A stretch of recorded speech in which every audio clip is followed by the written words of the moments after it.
Hello, welcome to tonight's session 7. I'm guarantee it's that number tonight. Hopefully we got sound. Do you guys want to sound off in the bottom there? Hello. See, that's Iron, and this is Frozen. Nice to meet y'all. That works. Anyway, back to Lancer. At the end of last session, we need a quick recap for you guys. What happened? Fill me in. I'm gonna put us on equal footing so they can see who's talking when you're talking. I'm gonna mute myself while you guys explain what happened. We did a little bit of craziness that we probably shouldn't have been for how early a level we are, but we pulled it off, so I don't know. Good enough for me. I would say We we went. kicked ass. We did very well. We went in basically, and I was going to say invaded, but that's not really the way we did it. We infiltrated. That's the correct I word. We infiltrated a city where I kept wanting to call him a governor. Were the Nope. son of a very wealthy and influential noble house. Baron. They're called barons. I was gonna stick to noble house because I couldn't remember the one. Where a very wealthy son of a baron is currently being held by some less than happy people who have taken over the world via a coup. So we went in there, started investigating things. In the process, we managed to get a noodle shop owner and his immediate family out of the city as what he wanted. Doing so gave us a base within the noodle shop, which is now closed down, where we investigated the city, discovered that he was in a large prison in the center of the city, and then proceeded to breach the city along with the aid of some other NPCs that we had, escort him out of the city via crazy high speed chase, and manage to get back to our ship with the Baron's son in tow. Oh, I forgot about that. The captain's gonna be pissed at me.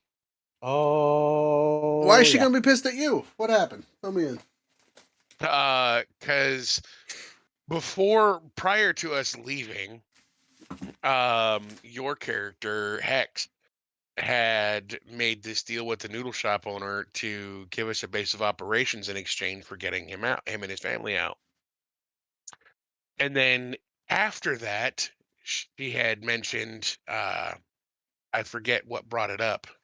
Oh, I had mentioned recruiting some of the resistance members, and she said I don't want strangers walking around on my ship, especially people who aren't union trained. And we got down there, and Hex was like, I don't want to be the one who gives the order to put these people on the plane to go back to the ship because I might get shot. And so I stepped up to give the order to send them back to the ship. This is all true. I remember all this. Yeah, you basically said you bite the bullet. So Yep, we're going to see how that happens. But we did make it happen. we did make it happen, and we accomplished our primary goal, which means we will possibly be leaving system. Not to say we won't be back. I don't think we're done here, but we're very likely leaving the system today. So, as is the theme of this campaign, you guys have successfully done what shouldn't be able to be done. You guys powered through an enemy, and everything is going your way. But remember, it only gets worse. So, as you guys are up on the ship, doing your stuff, getting things ready to go, obviously the captain is not happy with you. She threatens to leave you guys behind to defend this planet while she takes the high value target into space. That's fair. Several times. But at the end of the day, you're the one remaining Lancer squad that can do much of anything. Your fellow squads are stuck on the ground and haven't been pulled out yet. You've lost contact with most of them. And pretty much any ground unit that wasn't attached to you guys has been a loss. Oh, So the fight is not going well. So the fact that you guys pulled in, scalpeled your way into the big bad city, big bad holding cell, and dipped out is nothing short of a miracle. You guys are either the best pilots in the world or the luckiest. And she doesn't know which. Column A, column B. a little bit like Jack Sparrow right now. People very rarely think that we tell the truth, but we do it quite often. As she looks out amongst her purview and whatnot, she tells you, look, we're going to take off today. We'll come back in 3 weeks and do what we can. But this target has to get home so we can get the support we need to get destroyers and other things in here besides us. Not that we didn't handle the first destroyer with great finesse and power, but I don't want to take a chance. And as soon as she says those words, alarms blare all over the ship. And you hear over the loudspeakers, multiple enemy ships detected! Multiple enemy ships detected! You, being in the captain's quarters, or I should say on the bridge, whatever you want to call it, on the radar monitor, little pop-up thing in the center of the room that shows, what's around and where people are at and that kind of stuff. You see 3 destroyer-class ships warp in from the warp gate, and they are not reading friendly. They are followed with a singular dreadnought-class destroyer, which is still in the destroyer class. It's just got a little bit more oomph, more tactically based on blowing things up and not being so supporting and people focused. It's basically a giant gun. Fuck. Now, mind you, I'm going to probably have to retcon this later because I still need to buy the what is the name of the Lancer-based ship one where it's all about the Navy? It just came out recently. Battle Group. Yeah, I still got to get Battle Group, so this is me guessing the names. I haven't actually got to look at them yet. But that's what we're does look fun. Unfortunately, it doesn't have cop count yet. Yeah, right. You got to do everything manually. So we can take a side note and pause on this. That is something I do want to get for us to play in the future, maybe. It does seem fun. Yeah. So keep that in mind as a possible spoiler for in the future. Because big ships on the board go boom boom, always fun. I don't know how long it took them to get Lancer into CompCon, but I am curious how long it would take them to do this. I think to get the base book itself was like a year. I mean, honestly, they've done it once already, so they have the coding. I'm sure it's going to be. You know what I mean? Maybe, but it's also quite a bit different than like mechs. I mean, you'll have systems and stuff like that, but actually, I don't know. It might be around the same. It's hard to tell. It's weird. I haven't actually played it yet. Yes. I like to, but we gotta buy the book first. Mm-hmm. So, unlike regular CompCon, it is not free. Oh, so sad. So sad. So, Makes sense. These 4 destroyers have entered the playing field, and they are within striking distance of the Crooked Smile. The captain drops what she has in her hands and gets on the command deck and immediately starts punching systems. Mostly the shields, because shots are already being fired. Missiles are being launched. These guys are holding nothing back. She looks to the group, your group, and says, "You two, take the kid, get on planet as quickly as possible. We're not flying out of here." She looks at the rest of you and says, "You keep them safe for something. You guys need to get out of here. Take a flight crew and take off. Get to the planet. I'm going to swing around these moons and see if I can dip, dodge, and dive my way out."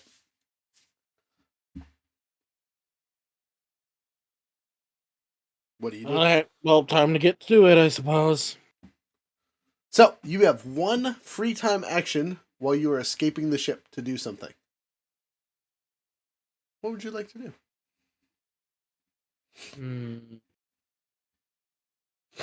Frozen, you want to go first? Yeah, let me just pull up the action economy really quick. Reference action economy.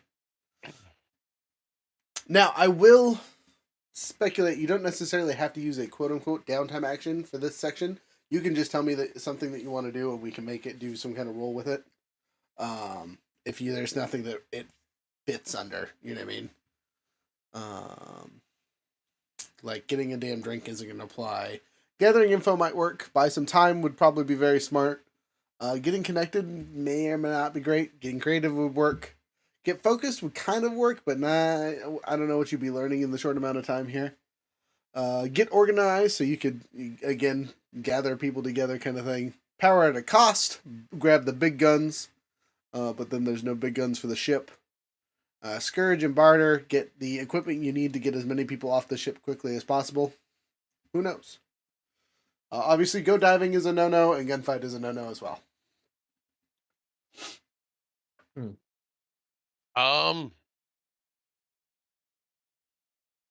Currently, your previous loadout for both your lancers and your crew people that were good to go, the engineers, the comm people, all those guys, all your equipment is still loaded in your 3 planes.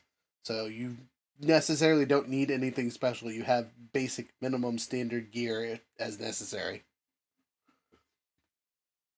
I want to buy some time. Okay, buy some time. Let's roll it. Click the button here. See what all you need. Okay, I'm ready.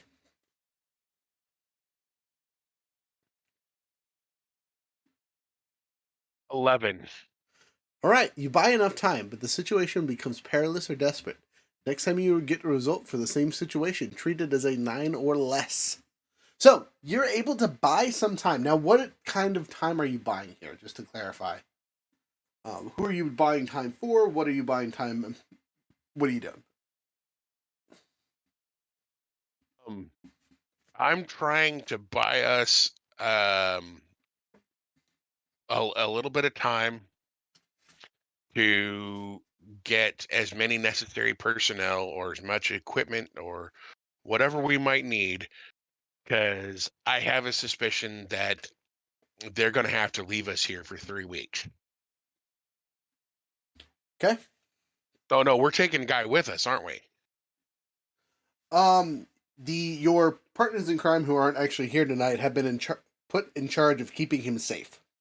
So Danica Von Jory and Jason, what's his name? Sorry, Jacob Livingstone, Spectre 2, are in charge of keeping him safe, in one way or the other. You guys are currently not together. They were with him on his security detail, and Captain just called them up and told them to get the fuck out, one way or the other. That's what I mean. So I want to buy enough time for us all to get grouped together and possibly get whatever equipment or anything we might need extra loaded, because we could be stuck on the planet for a while. Okay, so clarification: they are not going to be with you. Oh. Okay. We are on our misunderstood own. entirely. They have their own assignment, which is get to the warp gate and get the kid out of here. Oh. Okay. Then setting that aside, I just want to make sure we have enough supplies, people, whatever we need to make sure we're going to be able to hold out for a while, because we're going to have to. Okay. So you're trying to buy enough time for the engineers to back up what they need to get out of there. You succeed. But, wow. Oh, sorry. Jalapeno to the face. It went down the wrong hole. My lungs burn. Oh. Anyway. Careful. Oh, yeah, that felt great. Anyway, now I'll cry in a minute here. You are able to do so. So you're able to gather quite a few more engineers. It would probably help if I had some dice out. How many engineers you say? I don't know, because I kept doing this. Somehow, where are you?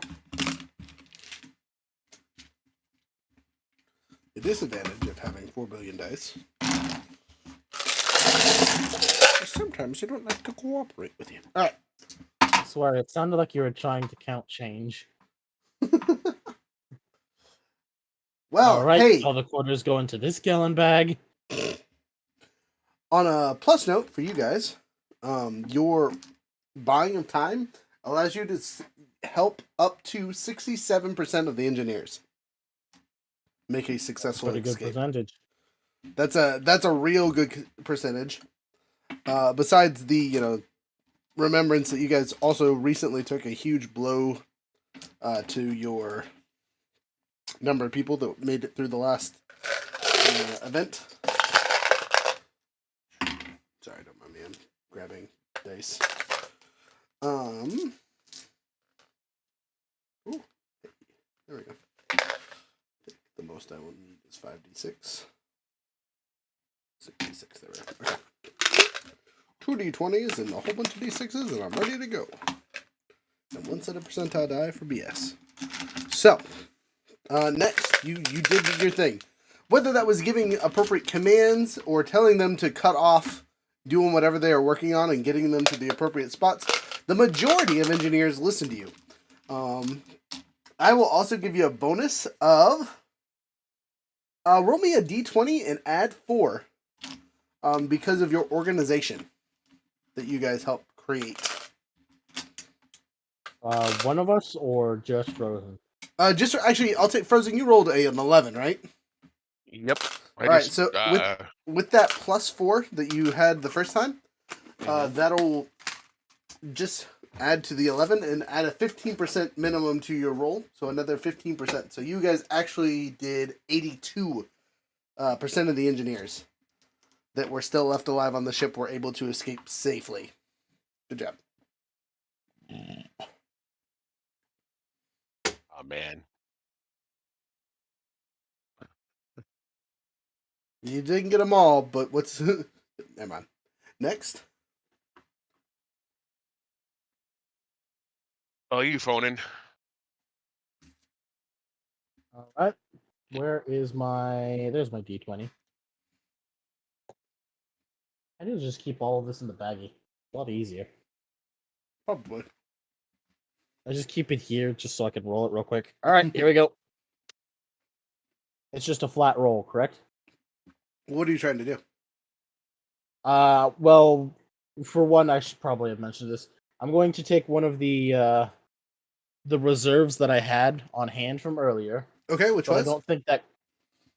I don't know. You just says I had one reserve. I think you said it was just it increases the damage dice that I have for my weapons for a weapon. Yep. And since you didn't use your mech, it's still there technically. Yeah, I just didn't take it. Okay. I didn't take it, so I've been holding off on it for a bit. So I don't know if that counts as me having to take an action to get that equipped, or... nope. Nope. Okay, so I'm going to take that, and then I'm going to try to... what's the word? Try to get focused, I suppose, to try and just, like, put myself up for this, because we're going... Probably going to go in to see some tricky business. Okay, so what non-combat skill are you trying to pick up in the time it would take for you to escape the ship? Non-combat skill? Yep, that's what we Yeah. get. It gives you a +2 to a skill of your choice. Oh, skill trigger. Yep, but it has to be a non-combat one, so it's not one of your main skills. I'm going to do survive, persevere through harsh, hostile, or unforgiving environments. Survive. Wait. So that's a main skill. So it's not one of those. Oh, I didn't know what the this action can be used to learn something like starship piloting, cooking, chess, boxing, history, or etiquette. It should usually be a specific non-martial skill or something personal to your character. Oh, okay. In that case, since my character would be a military kid, he's going to take a look at I guess actually find out would probably be a good one, or what is it, like read situation or investigate. Basically, he's going to take a look at the ships and see like which ones might be more common to blow up or blow up us. Okay, so What do they have? instead of getting focused, you're picking out the most likely ships to survive the landing. Yeah. All right, make a skill check, please. Okay. Would Which this be modifier are a you read using? situation or investigate? Your choice. They'll have different outcomes. All right, he's gonna look at the read a situation then. Okay. Just going to look over at things, just like, oh, which one looks like in the best shape? Which one seems to have the best thing to survive? Rolling. I rolled a brain. Please function with me. 14, 15, 16? 16. God. All right. Total is 16. So as you look around the station, your best option is the ship you just flew in on. It has all of your stuff. It has some people. It has some equipment. If you guys can, it has your mechs. Most importantly, if you can fly that one out, that'll be a pretty strategic starting base wherever you landed at. The other three that flew with you would also be very important, but you can't guarantee what's going to make it, and you can hedge your bets. And worst comes to worst, you jump in your mech and fall to the surface of whatever planet we're landing on. There. All right. Well, he's going to try and start getting things ready, I suppose. Okay. What this will do for you, is basically ensure that your ship that has your stuff is with you guys. Right. No one else is going to be piloting your mechs 4,000 miles away. Which is important for my character, and I will be very appreciative because if someone stole Squawk, I'd be angry AF.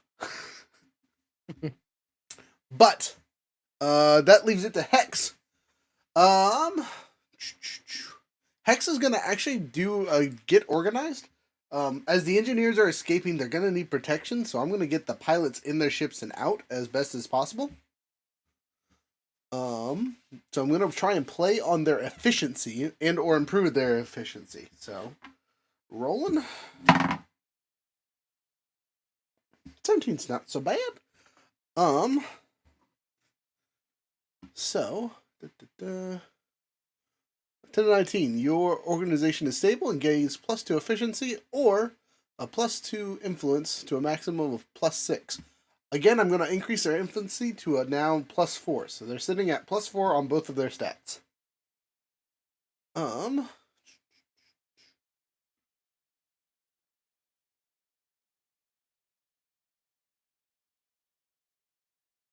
hey, time out.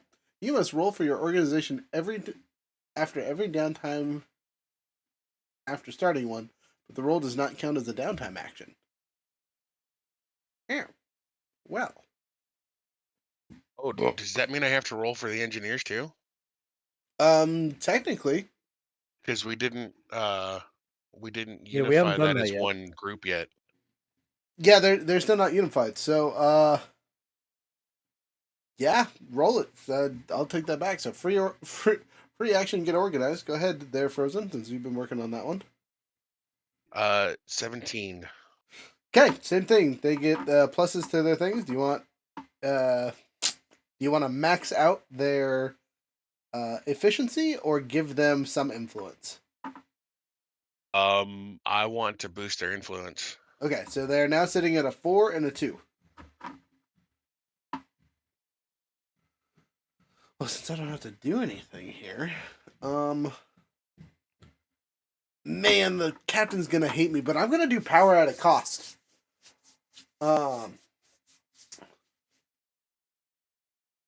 Yeah. 1, 2, 3, 4, 5, 6, 7, 8, 9, 10. Hey, I can use a D10. This will be perfect. And the consequences of what I'm doing, I'm making sure everyone has enough weapons and ammo and all that fun stuff to fight a small war on their own. So I'm taking anything and everything that isn't nailed down from the ship. You're can going go to boom. strap yourself up into a war machine. I mean, not me necessarily, but us as a group as we are escaping. As much equipment is getting loaded into it. Small It's- alarms. Oh, Stuff it in it's the cornucopia. okay. It's going to be real damn risky. So we strip everything that the ship isn't using to fight currently, and put it in some of these ships that are going down to the surface. Unfortunately, what that means is we're basically flying floating TNT bottles. Oh boy, So, you guys load up in your ships. we are very pretty fireworks. You're very pretty fireworks. And there's a ton of them. A ton of ships escape. So, I'm going to roll for survival rates. Now, for you guys, do you want high or low? What do you mean? So, you pick. If it's high, if I roll high, that's a high number of survivals. If I roll low, that means that's a low number of casualties. Oh, okay. I'm going with the high then. You guys want the high? All right, high roll it Yep. is. I mean, Hi. Frozen already picked high. Why I might as well. Sounds good to me.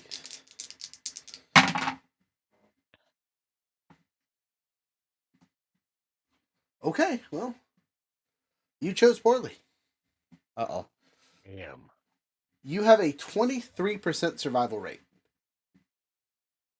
All So, those people we saved, and it's useless. that's not useless. A quarter of the people that escaped, which was 80% of the, engineers and most of the pilots and all that, made it out, but only a quarter of the people hit the ground and live. That whole powder keg situation that we had earlier? Yeah, it's real apparent that some of these pilots were not ready for transport ships. They're hotshot pilots that don't know how to fly transport very well, especially when it's loaded with explosives. And a good majority of them, didn't crash, but tried to strafe bullets and caught something explosive on the inside of their ship and nothingness. So, you guys fly left, fly right. You go zigzagging everywhere. Your pilot is doing great. You guys need to learn their name. Unfortunately, there's no cities to land at. If you guys remember, this is a half water planet, and all the major cities are on their own little contained areas, with not huge isles of landing spots to be. And since you guys took off from one not that long ago, the islands are pretty much on high alert. So you guys all crash in the ocean, which may also explain several of the deaths, because some of these ships aren't meant for water. Most of the actual pilots, their ships aren't meant for landing in water. They need to land in something solid. So, with that in mind, you and the quarter of surviving crew members are on the planet. You're in the water, treading water / landing on it. Again, some of the vehicles are able to kind of hover without consuming an excessive amount of fuel, but it is not a sustainable thing. For one, you're kind of out in the open and easy to see, and with your few fighter jets that are still flying around, you aren't going to last long. You do get a message from your friends, and they give you the good news. They make it most of the way to the gate unnoticed. They have a small enemy escort following them, but they're pretty sure they can make it to the gate and get out of here beforehand. They will. No problems. No random explosions. They didn't land on the moon. They say they'll see you as soon as they can, and they warp through the gate. You will be able to communicate with them in the future, but it'll be over the OmniWeb, so there'll be a slight delay. Not too bad a one. With that being said, what do you guys want to do now that your ship? Oh, sorry, cutscene. Right, you made your escape. You got out there. You landed in the water. Above you, the Crooked Smile crashes. It is hit with everything these 4 destroyers have. They give up nothing. I'm going to roll a d4 and see if our handy dandy captain takes any of the ships with her. Actually, I take that back. I really hope she does. She's gonna roll. I'm gonna roll a d10. If she rolls anything below a 5, she didn't get anything. If she rolls above a 5, we'll start doing the fun maths. That's an 8. Nice. Ooh. Nice. She took Heck yeah. 2 of them with her. How many ships were there? 5? 4. Oh, damn. So Going down basically, swinging. you watch her drop the first one with everything she got. Put the entire payload into it. No mercy, straight shot, and it drops, right? And she's watching it get hammered with everything else. And then the big gun spins up. And you can see this while you're falling from space, right? Because you're not really flying at this point. You're just falling and hoping you don't crash. Falling with style. Yeah, right? I You like to see, think that they're so desperate that they fill up the drop pods with like all the sorts of ammunitions from the guns that can't fire because they're destroyed now, and just launch them at the enemy as makeshift torpedoes. the big gun spins up, and you can see it. It's superheated plasma, rail gun style in the middle of the ship. Think just a big old cannon. It's a Fi- mech cannon. yeah, more or less, right? It spins up and fires this sludge bits, right, that hit the shields or what's left of them and shatters them. And you can see the shields rip apart, right?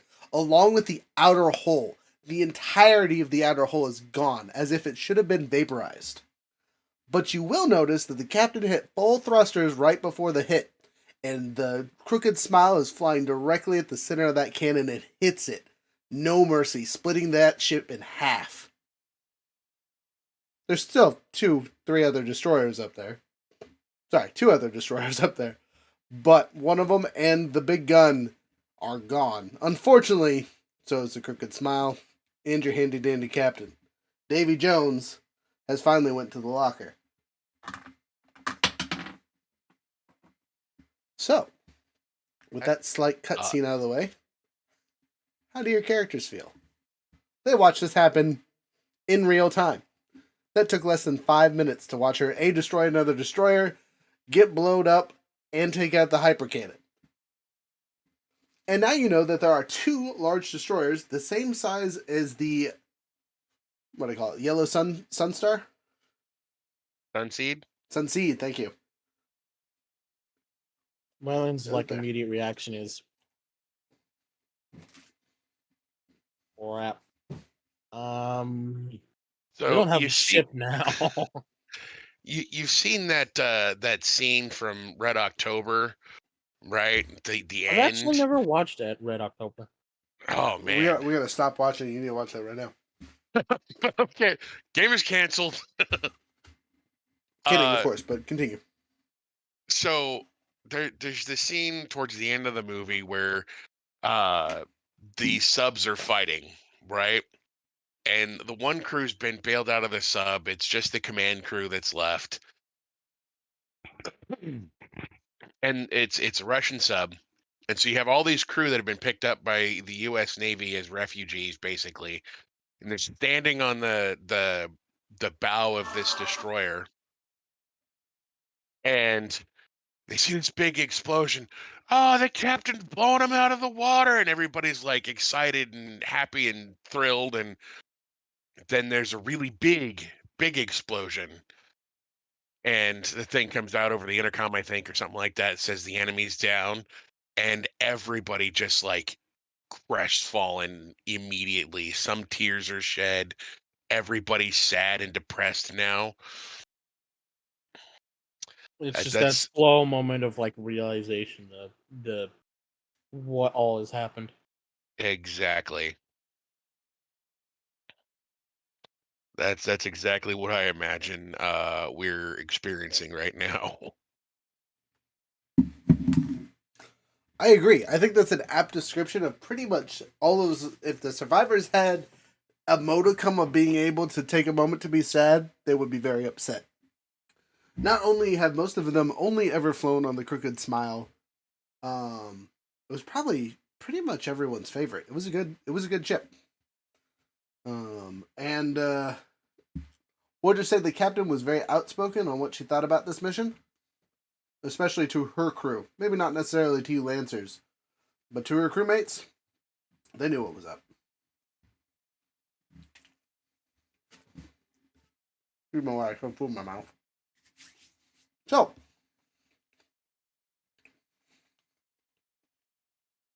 Hex definitely feels the same way as you two. He didn't really like the captain, but god damn, that was badass. She continues to have a respectable ending to every conversation. That was the loudest shout I'd ever heard out of her. So, your crew is scattered, broken, and needing somewhere to be. What do you guys do?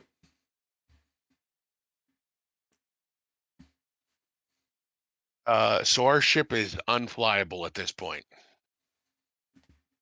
I mean, the Crooked Smile, the one you were personally flying is fine. Our dropship's fine. Yeah. Your Okay. your transport vessel and the remaining ships that didn't get blown up on the way into atmosphere and whatnot, totally fine. I say totally fine as if Most of them 2/3 didn't of them didn't explode. Yeah. Okay. So then I think our next step, despite everything being on high alert, is to reach out to the resistance groups that we know of Mhm. and try to get their assistance. They might be able to get us in. They might be able to tell us of a safe place we can go where we can use. I mean, even if we have to raft this and create our own base of operations here, they might be able to help us find some place temporarily safe to get our bearings again. Okay. I'm going to do some rolls really quick and tell you how many ships you have of each type. So there are 3 types of ships. There's a supply ship, which is basically transport. There's a garrison ship, which has personnel of various units and things like that. And then you have your assault ships, which are your fighter jets, basically. Bombers, whatever else. So, are you ready for those numbers? Someone should probably write these down because it will be important later. You have a notebook. I mean, you can always also put it in our little personal chat. Excuse me. Are you ready? Could be. Okay, so starting out with the important bit, supply ships. So your transport vessels, yada yada. You have 6 that are fully functional, good to go.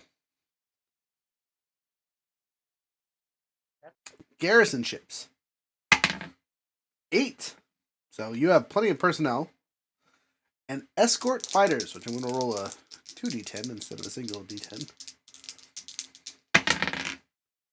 8 and 6. The same numbers, but on the opposite die. 14. So you have 14 fighter pilots with you. Some of them have multiple pilots in there, so you probably actually have like 20-ish pilots on 14 ships.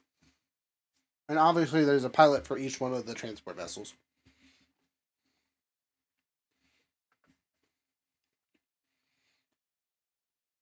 Yeah. 6 supply transport, 8 garrison infantry, 14 escorts slash fighters, and about 20-ish escort pilots. Yep. So, Are the garrison ships have actual Infantry. units on them, or Yes. okay? The those are garrison ships are the ones that have the infantry. The supply slash transport are like cargo ships. so It's what's carrying a bulk of supplies. right. So Yeah, the well, I knew that. I was just trying to get numbers on what we have. Like, how many mouths do we have to feed? How many Oh, people how do we have to many? defend? How many are in the each game? garrison ship has about 30 personnel in it. So 8 times 30, a little under 300. Is that 240? 240 personnel on those ships, not to include the pilots and you guys. Also the So we basically left her with like her bridge crew. yeah, because if you remember, the ship only had 1,000 something people, and you already lost 60% of them in previous combat. So there was 600 something people. We managed to get half of them out, roughly. More or less. Yep. Well, we managed to keep half of them alive. We got more of them out, but a few of them died. Well, we'll Like take those. if Still technically a victory. It's a Pyrrhic it's victory. Eric? it's still something, and that's definitely words that I think my character would use. Is we may have lost the crooked smile, but look how many lives we've saved. Now we need to buckle down and keep them safe. Yes, but where? Well, that's why we need to reach out to the resistance groups. Hex raises his hand while you guys are talking. It says, when we first got freed from the prison stuff, we were in kind of sort of similar situation, right? Because good majority of the guards left. Plenty of inmates escaped. And they took a lot of the stuff that we needed. You know, there's fights for lands and things like that. We called out for help, and it didn't end well for us, at least for the beginning. It might be safer to take things into our own hands than to count on a resistance that may or may not be there. And he goes into a story really quick and tells you about the people they contacted. And they basically ignored the surviving prisoners / guard coalition stuff until they proved that they were worth something. And he says most people are going to do that, especially when you're not of native soil. They're not going to help you unless they know you can help yourself.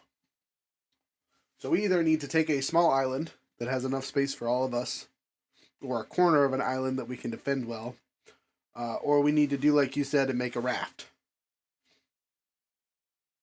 But I would not count on too many friendlies. And I look over and be like, in all honesty, I wouldn't count on the infantry to help much until we sit down anyway. And there's only the 3 of us lancers currently. So, if we hit land, it's going to be a fight. If we make a pool, our resources will dry up quickly. So, those are our options, at least from what I see. Again, this is Hex opinions, not DM opinion. He could be 100% wrong.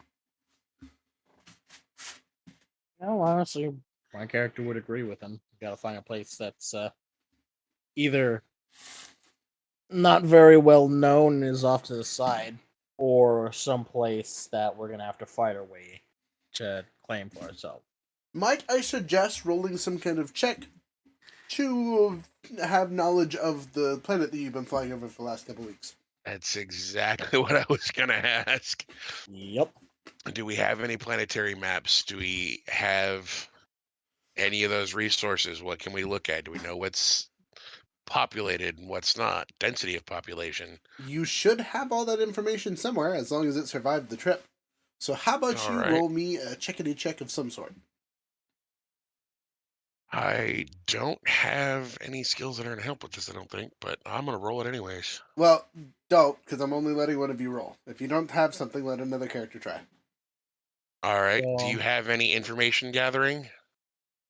hold on. I have get a hold of something. I do have some sort of information gathering, yes. I have 2 into read a situation, 2 into survive, which might be good.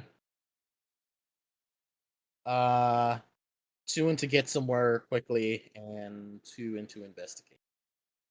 Okay, so I have a 4 in to get a hold of something, which would give us the. If I succeed, it would give us the maps basically. Guaranteed that we would have them. But those other 2 that you have pluses in would also work. Read a situation isn't going to be really helpful because we basically dialogued our way through our current situation. Investigate could be used, but you're going to fly to an island and investigate. You're going to investigate the ships that you're flying to see what it has. Survive might be one of the most Survive applicable. would be much more applicable, yes. Yeah, I think either your survive or Hex's get a hold of something. Also, don't forget Get a you hold do of have something. pilot grit to add to your rolls. Oh, okay, do it. I always forget about that. Yeah, me too. Mm-hmm. We're all real bad at that. So your +2 would become a plus, or your +4 would become a +6. Correct. Mine would become a +4. Correct. My vote is for Hex's get a hold of something. Yeah, +6 is a bit more reliable. All right, let's roll it. I'm going to not use my red dice because that's for the enemy. Well, good thing I have my MPT with us. Squawk is going to help gather some of that information because I rolled a 3. Shit. So once per round, or in this case, once per roleplay. That's a much better 11 plus 6, 17 total. So Okay, we'll take a 17. Yeah, with the 17, Squawk is able to pull up all the mapping information that he has specifically been gathering while we've been traveling and flying over places. So it's very incomplete. But he'll try to piece together other stuff that he's picked up on the OmniNet to get us a better picture. And after a few minutes, he puts together a map of the livable, habitable places, he tells us that he shrunk it down to fit the equivalent of a small area because a ton of this planet is just water. The few actual continents that peek out of the ground are steep mountains that the locals have built into, or they are self-made platforms that float on the water, which, with the last place you went to, was actually a combo of the two. It was a giant mountain surrounded by these floating platforms. Not that you even noticed, because it was so big that the waves really don't mess with it, so you don't like feel it rock or anything, but it definitely does. Anyway, that useless information being known, what type of area do you think would be an appropriate place to land? And you will know that this planet, between the mines and all the other stuff that's on it, also has underground water, again, mines, that you could technically land up. But Squawk does not have any location data on any of that, so it'd just be a jump in the pond and hope you find something kind of thing. So, what were the options? So there Okay. are mountain-like continents that stick up that are very sparse and very rare, but they are there. There are these unknown mine areas where they get the mineral resources and things like that. And then we have the floating cities slash food sources slash whatever else that they grow in these giant floating plates, basically. Some of them are the size of a small town. Some of them are the size of a very, very large city. And are these like artificially made floating plates? Yes. Or are these just like okay? Yep. These are technology advanced enough where they could basically make their own land, so they didn't have to live underground Here I was anymore. thinking it was some sort of weird Avatar thing where it's like, oh, floating rocks. No. I was just like, oh, that's kind of cool. There is also another note on the map called the steam wall. And the steam wall separates the side that always faces the sun from the watery side. Right. And basically, it's a couple miles worth of clouds that make everything basically impossible to see in, but it continuously floats the hydration cycle of the planet. The water cycle, whatever. Helps. Because otherwise, this entire thing would be constantly boiling over all the time. Yep. So we either have one that might be harder for them to find a stat, but would be harder for us to find in turn, and harder for us to go through and like maintain more like food. That's what I was thinking too. The mountainous regions, even if we find one that has a community built into it already, they're going to be difficult to collect to gather resources and maintain resources on. Major cities are out just because So I will clarify the continent things that have populations at them have been there since the planet's inception.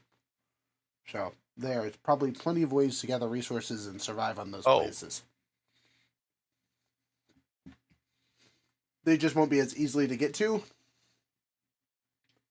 And again, they're you're kind of just more easy to find, right? Because they're just jutting out of the ocean. Yeah, it's kind of a trade-off. Is do we want somewhere that's a bit easier as to find stuff, but easier for the other ships to find us, or ones that are a bit harder for them to find us, but harder for us to get resources? I'm still leaning towards continent-sized floating plates because who knows how like actually decorated they are. They could be entirely metallic and have a massive signal so they can't find us. Or they might just be this like literal floating continent with dirt, trees, and everything just in the sky. So I'm leaning towards the latter. Oh, and again another clarification. I mean literally floating. Yeah, I know. Oh, okay. Like not like hovering, but like on the water in the waves. Oh, okay. Okay. When you said floating, I thought hovering. I was just like, oh, cool. Floating cities. Flying cities. Cool. No, think like Waterworld, but more advanced. Yeah. Ah, okay. Okay. I'm okay with that. Well, the issue with that is if we go to one that's too big, we're going to run into the enemy. Guaranteed. Uh-huh. So if we find one that's smaller that we can maybe easily defend. So, again, clarification, nothing on you guys. The floating artificial ones will guarantee there are enemies there. Now, the presence might not be a lot. It might be 6 to 7 mechs or a garrison worth of dudes or something like that.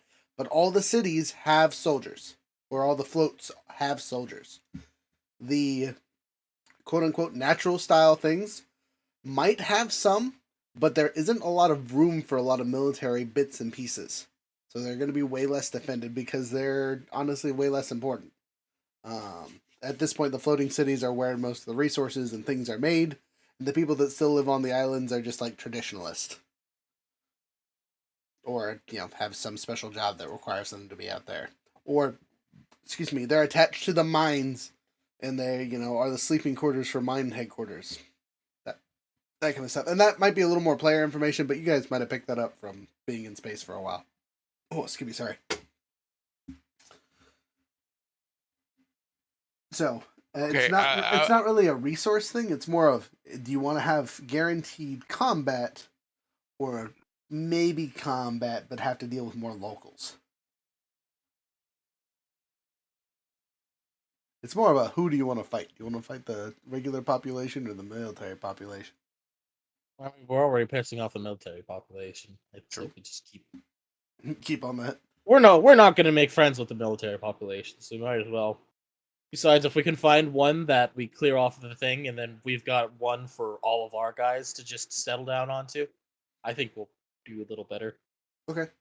And again, the other bit of it is the mountainous region would definitely provide better natural camouflage, whereas the floats are modernized and they can detect things and radar and all that silliness. You know what I mean? Yeah, there's also That's the thing of the part floats have more in the way of like space to get food. Yep. They got built-in aquaponics, Yes. Waterworld style. Waterworld style.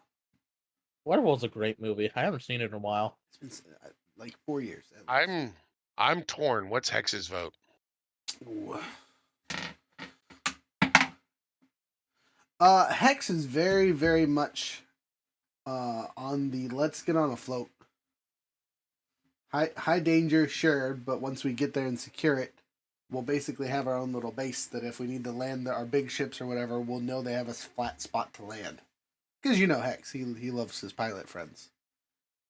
All else fails later on, we can just lash one of these Is there floating places to one of the more natural ones. Is there a on his map? Is there a smaller one that's likely to be the least defended, but Yes! also the closest? The DM says, why not? Not that I'm opposed to combat, but we've got a lot of non-combatants to be worried about. So, that just means we jump down and we deal with them ourselves while they stay up in the air. We don't actually have to worry about them destroying things. Yep, exactly. So, let me pull up a map. Worst case, they damage the ship that we're on, but the ship that we're on doesn't have all of the stuff that we need. Yes, it does. It has some stuff, but everything else is on the other ships. It's the ship that we jumped into that had our mechs had also had our printer and a bunch of our engineers and Nope, the ones We left the printer, remember? And the engineers got on a different ship. oh, that's right, we did. That's You're on right, my bad. That's on one of the supply ships. Yeah, all of our stuff is on the other things. The only thing here is the mechs. So, to make life super easy tonight, They just Muppet pit stop us. We'll just jump out the back as they're flying around. more or less, actually, is how that's exactly going to go. So tonight, just for funsies, we're going to use just a plain ass hex map. You all right with that? Yeah. All right, cool beans. All right. I will get to the story in a second. Let me turn the camera off and flip things around and all that fun stuff. Classic hex map. Da-na-na-na-na. It's been here the whole time. I can tell it's still got your W sticker on it. Hey, that's advertising, baby. We still part of W. We still rocking something. Got new flavors out. Don't forget Heroes 907. Get your 10% off. Check out all those codes on the silly Twitch stuff. We here. We doing things.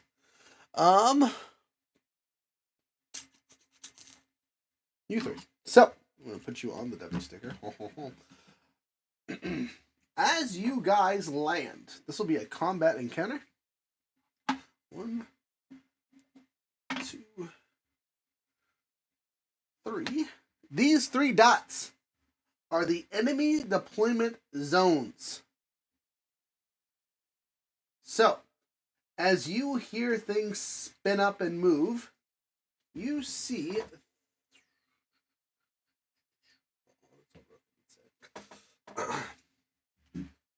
several mechs come to play.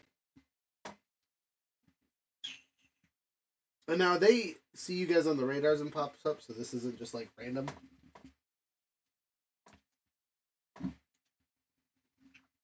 You see 2 size 2 mechs on the platform, along with 1, 2. We get the same kind of thing so they match.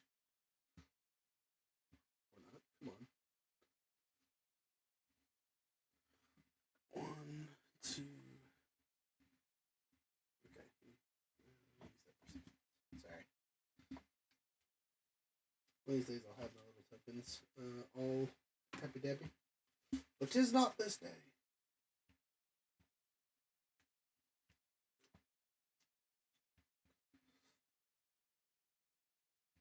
Alright.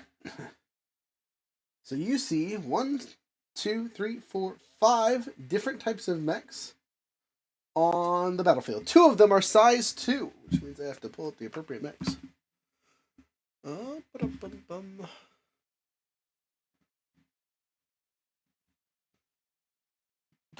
Excuse me. Are you?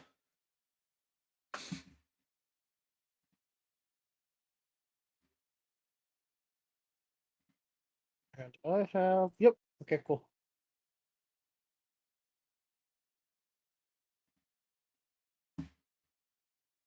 Alright, so the first one you see is. Sorry, I'm trying to find the right size here.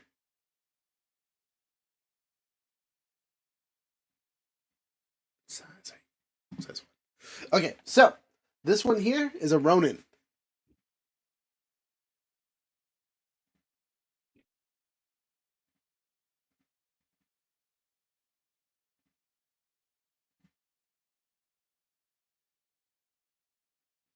And then, sorry, I'm still finding the other ones here.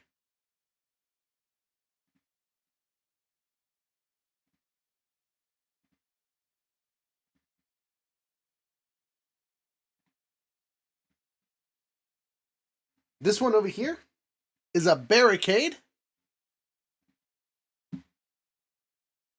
The small ones you guys are familiar with are just regular old assaults. And then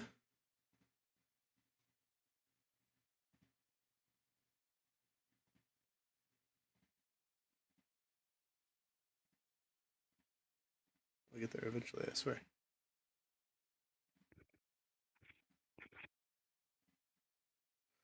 Apparently we're going to use the only 2 types of size 1s or size 2 ships. This other one over here with the magic symbol is a support class.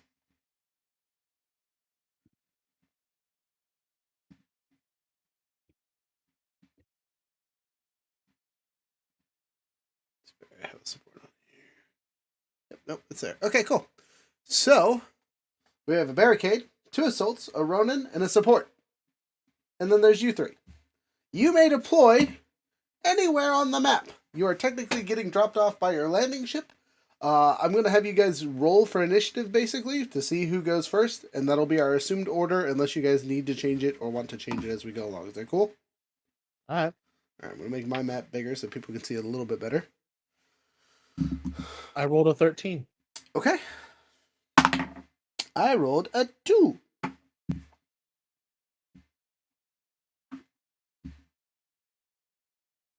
Frozen? I rolled a 10. Okay, so 13, you get first deployment. Okay, what is the deployment zone?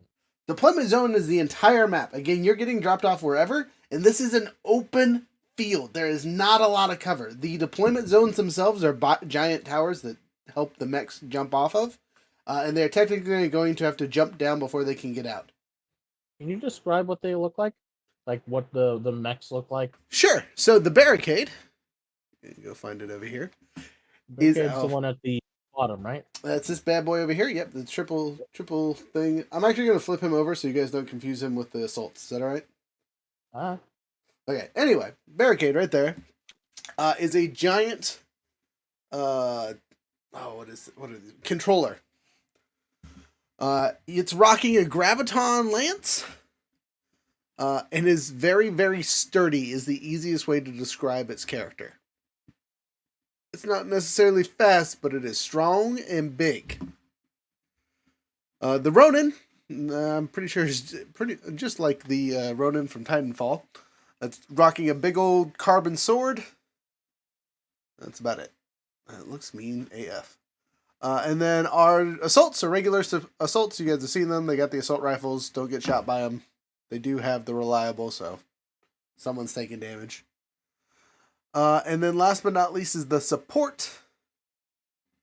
Also a size 2 mech. It'll ever load. There it is. Of course, no image available. I see how it is. But it has a sealant gun. You guys have actually seen one of these before in combat. We just had it as a size smaller because it had stripped stuff. I actually didn't realize it was a size 2 when I put it out there. It was a size 1. Whoopsie! But good amount of health, and they are there to keep the other things alive. It doesn't really have a lot of attack options, but it does have a little drone that heals people and stuff. So, this thing will keep things in the fight. These things will shoot you to death. This thing will stab you to death. And this thing will hit you with that damage from afar. So, again, not a huge amount of cover. But if you want to land right next to him, or even on one of the things, you could try, though I do not suggest it. I think I'm going to try and deal with the support first. Okay, so I assume you're going to want to land somewhere over here? Yeah. Okay, how far away? What are you thinking? I will... no, it's fine.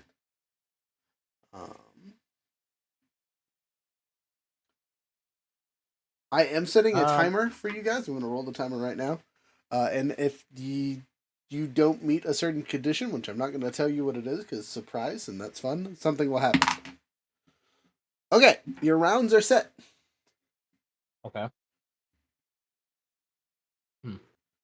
All right, so I am going to... Assume over here. Yeah, I'm probably just going to go right there. That's right good there, enough. All right. Yep. Facing I just need to be within like 5 spots of it. Okay. And again, this is kind of simultaneous dropping in and landing and going. So next up is our handy dandy, Frozen. Where would you like to land?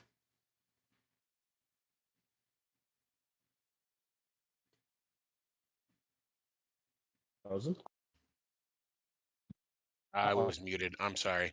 It's all good. That was good.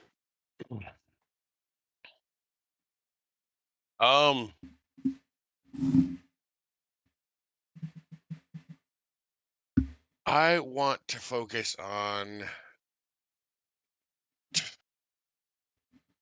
Man, So I want both to focus on the barricade. I was gonna say both of the big ships are gonna be a pain in our butts. So getting rid of them is going to be important. The little ones are also going to be difficult, but you know it is what it is. So you want to land somewhere over here,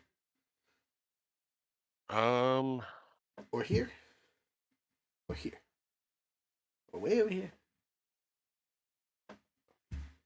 I just need to be within 15 So you don't even to have be to able to tag that bitch. Okay, so I mean, you could literally deploy like here 1, 2, 3, 4, 5, 6, 7, 8, 9, 10, 11, 12. And he's got to get off on some way, so even if he jumps off on the far end, that's still within 15. Cool, that works. Okay. Because I can still provide fire to on the other units too. but I'm gonna focus on him. Okay. I like it. What I don't like is your boy over here like, I'm a close range mofo for the most part. My highest range weapon is an 8.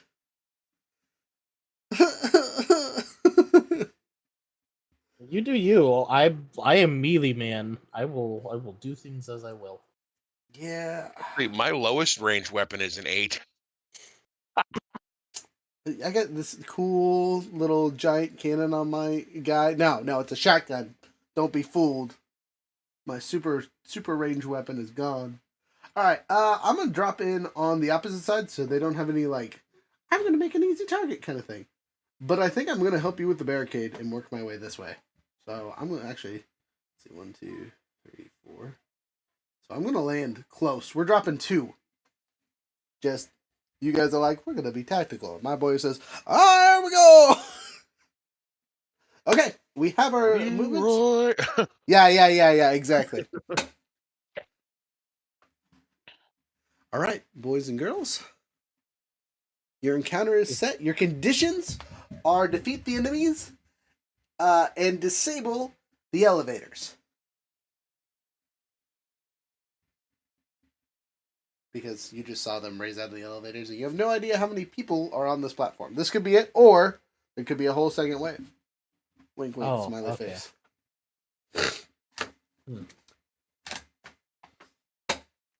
Duly noted. All right, so Waylon, since you dropped in first, you're technically first, but you could give the first talkies to anyone you want. I don't mind going first. Would you guys be all right with that? I'm totally cool with it. I don't mind if we go in the initiative order, to be honest. All right. Then I'm going to go first. And side question before you get too crazy: do you guys mind if we take a 5-minute break to go to the bathroom? Oh, go ahead. All right, thank you. Appreciate you. Yeah, that's actually a good idea. All right, BRB. Thank you for watching. Keep it here. We'll be back in like less than 5 minutes.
5 minutes. If it wasn't, I apologize. Blame it on the Sonic.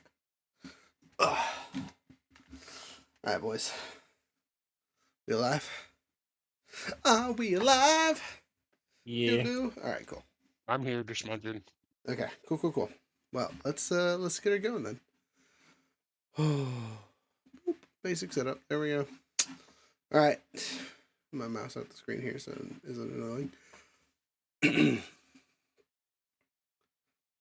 Gonna throw some silly. Oh, hey, what are you doing? Get out of here, boys.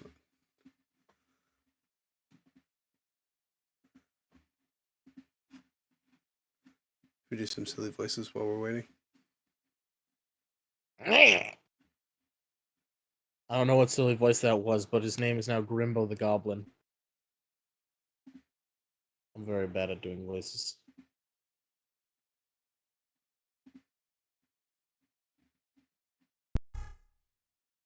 Grimbo the Goblin, you say?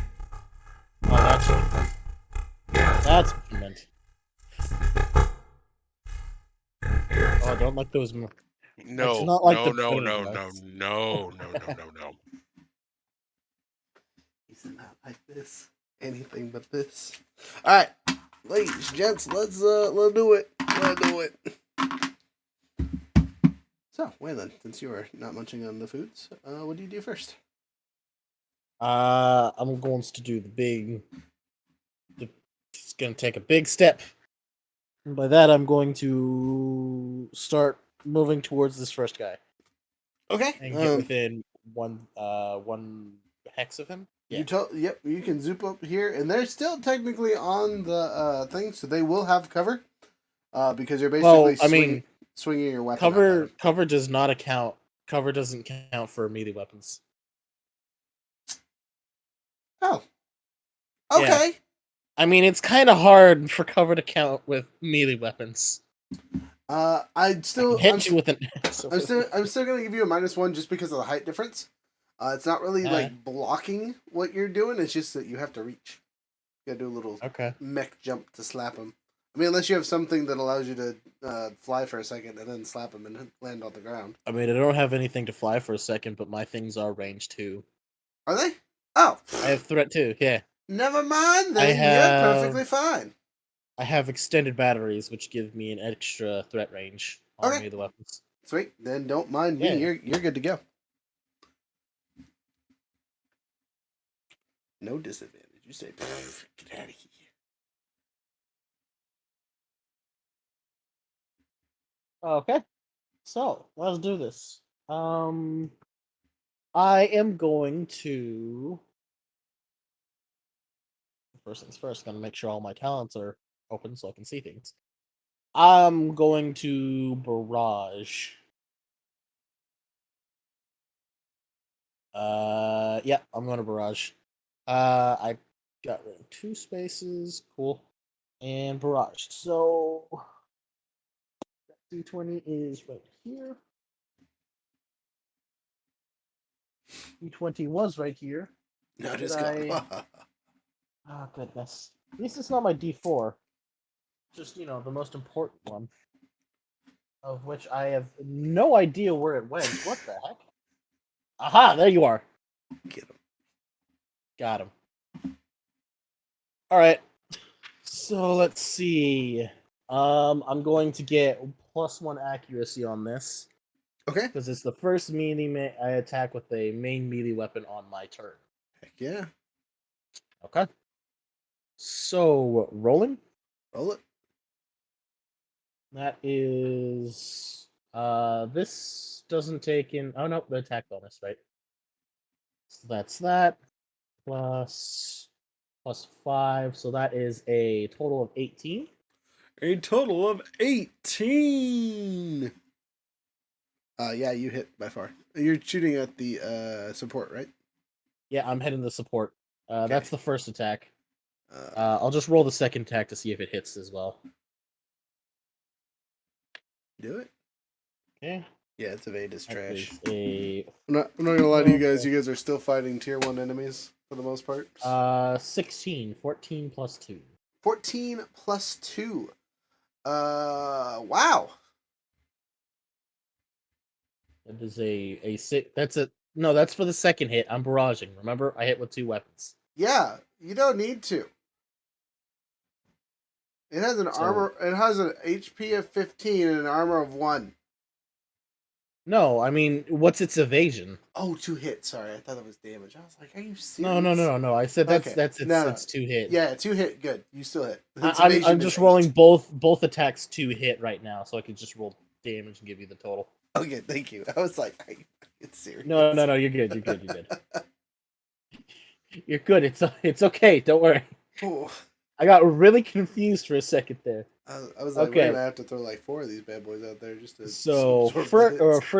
first, it's a torch, which is a melee weapon. Okay. It's a D6, and it does D6 plus 3 burning. So let's roll this. So Ooh, it burning. does. Oh, this one also has overpower. Okay. So this one does a total of 6 energy damage, Okay. and then 3 burning damage. Ooh. Burning ignores armor. Right. Burning just- ignores armor, and they have to pass an engineering check on the end of their turn, or they take that damage again. And it is cumulative. So if they keep failing those engineering checks, they turn into a bonfire. Yeah. All right. Second one. Silly second question. torch. The energy. Yeah, that doesn't matter. So total damage on the first attack. Total damage on the first attack is. I'm telling you it differently because burn is special. Right. It was 6 damage. Okay. 6 energy damage. And 3 burn. So total of 9. 3 burn. Yes. Okay. I'm trying to see if there's anything I'm missing. Nope. My talents or my frame traits don't take into account until I get hit with heat. Swiggity swacked. Okay, so that first one, attack roll, that was 18. Excuse me. It did 3 burn. Okay, second one. Rolling. Roll it. This one is going to be. Hey, this is 6 energy. Which I still think energy. Yeah, energy does, if I'm not mistaken, get reduced by armor. Okay. So it gets hit for 6 energy and 3 burn, which means they take that burn damage now, and then it gets tacked on to the other previous burn damage for when they fail that engineering check. Ooh. If they fail it. Ooh. This Okay. how much? Wait. So you said 3 damage, right? Plus the other 3 from the burn. No. This one was 6 energy damage. Okay. And So then 3 burn. okay. So another 9 with a possible 6 burn at the end of their turn. Yes, if they fail that engineering check. I Yeah, believe it's at the end of their turn. Let me double check. Because burn is weird. Burn is very scary if you can't clear burn or have low health. I agree. Give me 2 seconds. You're good. You're good. Burn. Status and conditions. Is it in status? I'm gonna check. It is not. Okay, then I would assume that it's going to be in. Burn. Here it is. Awesome. When a character takes burn, it has 2 effects. First, they immediately take the burn damage, ignoring armor, and when the character marks the burn they just took at the end of their turn, the character with burn marked must make an engineering check. On a successful, they clear all burn marked. Otherwise, they burn damage equal to the amount of currently marked. Failing, the engineering check does not increase the burn that's marked. It just prevents the current mark from being cleared. Also, if a character is hit by multiple sources of burn, the character still only makes 1 engineering check. Yep. I am adding more fuel to the fire, but if they keep failing it, then. Well, So, it just gets more on fire. That second, so you did 6 on the first one, 6 on the second one, and then another 6 burn for each time, and then they're still on fire?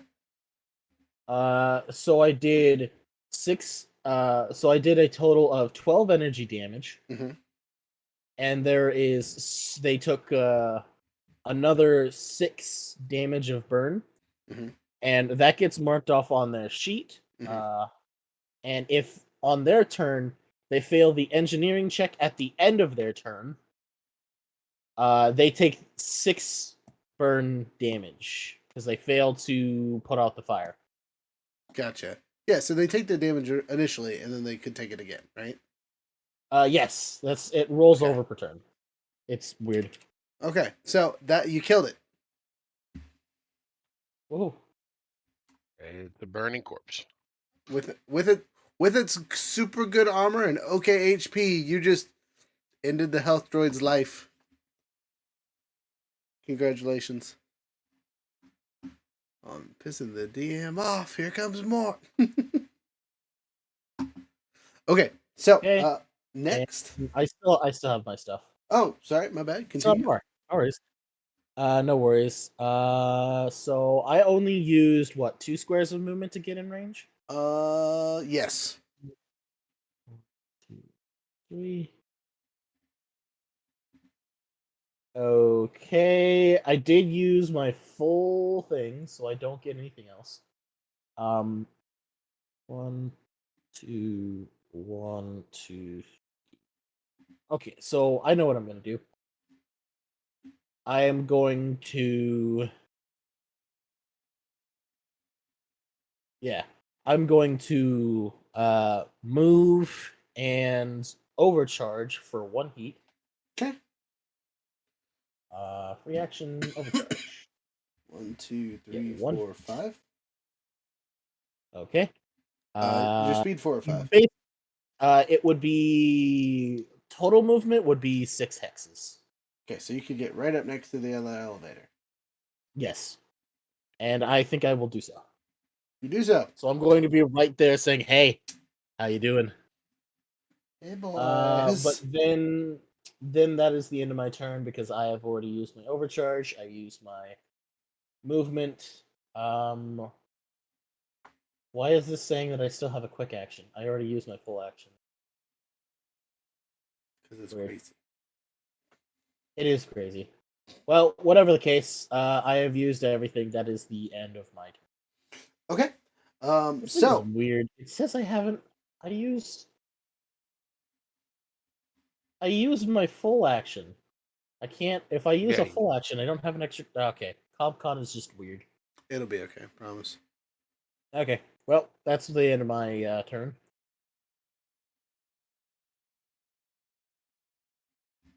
Okay.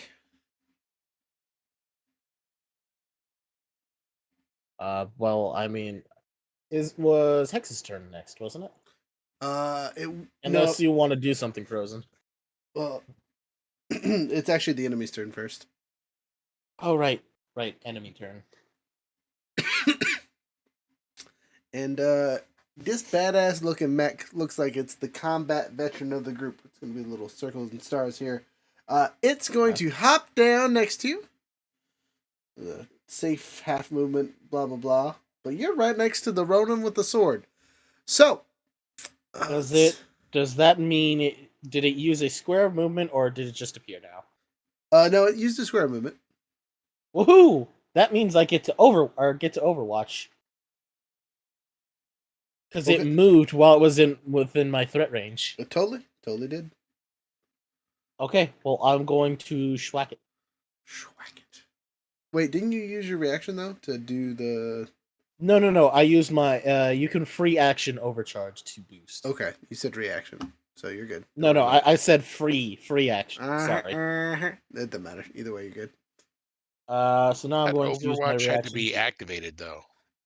So they're two different. No. terms. It's a reaction. It's the equivalent of moving through someone's square in D&D. The Overwatch action is actually like setting up an area which you are protecting, and if someone moves into that area, they can get hit. So it's for all the weapons Gotcha. that don't have whatever, you're basically holding your action when you take the Overwatch action. Yeah, it's a reaction once per round, I think. Yeah. Yes. I'm looking at it right now. Hostile character starts any movement, including boost and other actions inside one of your character's threat or weapon's threat. But don't you have something? Do you have something that gives you that action? No. It's just a normal reaction you can take. Everyone has it. Yeah, you get special reactions from certain things. Like Gorgon gets special reactions because that's Gorgon's thing. Overwatch, Okay. every mech can do. Just like how every mech can brace, every mech can Overwatch. So I'm gonna Overwatch smack it with my torch. Yeah, it's a different round, isn't it? So that would technically count as. Oh no, that's the first on my turn, so I don't think I get it. Okay. Okay. Okay. Just double checking that I got reading everything right, You're good. I'm gonna Overwatch and smack it with one of my torch. I get a +2 due to attack. Okay. So let's roll this and see what I get. 19. Heck yeah. Does a 19 hit? A 19. Swacks him. Woohoo! Alright. Rolling this D6. Hit. Rolling. Hey! So that's 3 energy, which does get affected by armor, and then 3 burn, which does not. So 6 total damage, and it has to make a engineering check at the end of its turn, or take that 3 burn damage again. Okay. So it's you are killing it with the damage tonight, my guy. This is what Tokugawa bleeds. It just bleeds damage. It's the big thing it's good for. Okay, so this badass mech's gonna nonning its way around you now that it's taking damage. It has a whopping speed of 6. So it can move 3, so it's literally gonna nani behind you. You swack it on its way around, but that won't stop it as it hits you 3 times with its carbon fiber sword, or attempts to hit you, I should say. It gets 3 attacks? Jeez. It's a tier 3 mech. Fair enough. First one, total of 14. Nope, sorry, 20. That's a plus 6. Oh, It is a plus Yeah, 6 that's- attack bonus. that do hit. Okay, second attack. I'm just gonna roll all 3 of them. That one probably misses. Total of 14. Okay, that hits. Oh, and last one. Total of it hits. Okay, so all 3 hit. All 3 hit. I rolled ones for each of its accuracy, so like that didn't help it much at all. But that plus 6 is mean. Okay, you take. I will. Mhm. Oh no, I used my reaction. Never mind. All I was right. going to say I have a thing I can do, but never mind. On a plus note, it didn't critical you at all, which is very important. But you do take 6 kinetic damage 3 separate times. So total of 18 points of damage, not including whatever armor you have. 18 points of damage. That's 3 different hits, right? Yes, so you get to do 3 different armory deflections if you have 18 armor. reduced by that much gives me down to 15. Good news and bad news. Good news is it did not structure me. Bad news is I have 1 health left Ow! of this structure. Ow! I have +1 armor, which I'm very glad for. Ow! It just reduced it enough for me to hold on. That's good though, right? Right? Oh yeah, it's very good because I am in the danger zone, which means so is it. Side note. With your attack bonuses, you guys should all have at least a +2 because that's your grit right now, right? Yup. Okay, cool beans. Next up, I believe I'm it very is glad I put that extra point from that level up into hole. Whew. right. Frozen, you are technically the next one up, unless Waylon, you want to elect me. I don't know, Frozen. What do you think you got? What you got, my boy? Well, I've just got attacks. All right, then do it up, man. All right. So to clarify, movement doesn't use an action, correct? No, de- movement does not use an Okay. action. It's its own action. Yep. Think of it Gotcha. like D&D. You have move, then actions, and then bonus action and reaction. Yep, I'm still just trying to figure out some of the action economy in this game. It's there's a few too many options sometimes. No worries. So I need to Oh, move. excuse me, sir. I'm 13 spaces away from this guy. Correct. All right, I need to move 3 spaces closer. 1, 2, 3. All right. Now that I'm Oh, wait, first. Sorry about this. That was the end of its turn. Did it make that engineering check? I'm gonna say probably. Give me a second here. Engineering. Where are you? I almost forgot. Sorry. Oh, actually, it has a negative to that. What's the number it has to save against? It has to save a 13. I believe. Then it Yes. fails. Woohoo! It takes 3 damage. It Once hurts. again. It's still alive, but it's not feeling great. You'll probably end it if you hit it one more time. Well, Alright. Just trying to make it so if it accidentally failed it, you didn't waste your turn killing something that was already dead. Sorry, Frozen. no, you're good. You're good. no, you're good. I just I'm wanted to make sure that you know your stuff counts it. I don't know how much health this thing has. Anyway, go ahead. Sorry. Compared to the tier 1 version, it's really not that much better. But the thing that gets better is the attacks. all right. So And the saves and evades and stuff. quick action to activate Hunter Lock on the barrier. Okay.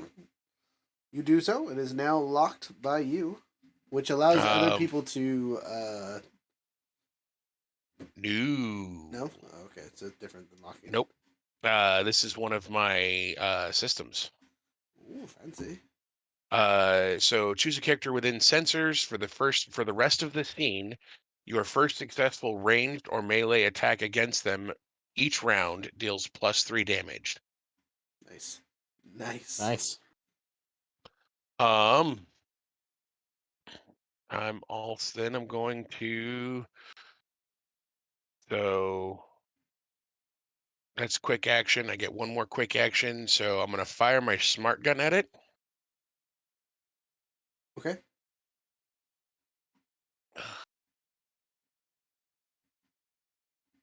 Which means it is dealing with its E-save. Or E-defense, I should say. Um, I believe so. Yes. Okay. Accurate, seeking, and smart. Yep. E-defense. And Not to ruin anything for you, but it doesn't have the greatest stats. Heck, even if I moved that's it up to a tier 3, it's not super great.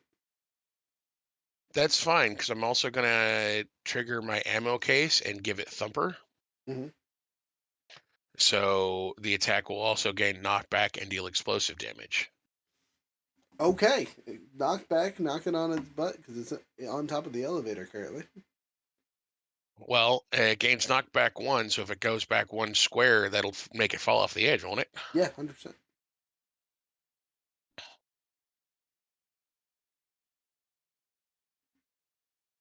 And we got a natural 20. Hey. Oh, nat 20s are scary in this game. Actually, 20s in general are scary in this game. I forgot how this game works. So Yeah, here's A non-natural rolls a 20. I think I might actually implement that in my regular D&D. so it's I don't have to roll the dice for the smart gun. It does a flat damage. Uh-huh. Yep. So if that's getting doubled, right? Mhm. Plus the hunter lock damage is doubled, It's not doubled. You get to roll an extra die. but I don't have to roll die. Right, so shooting your smart gun isn't super great for it then.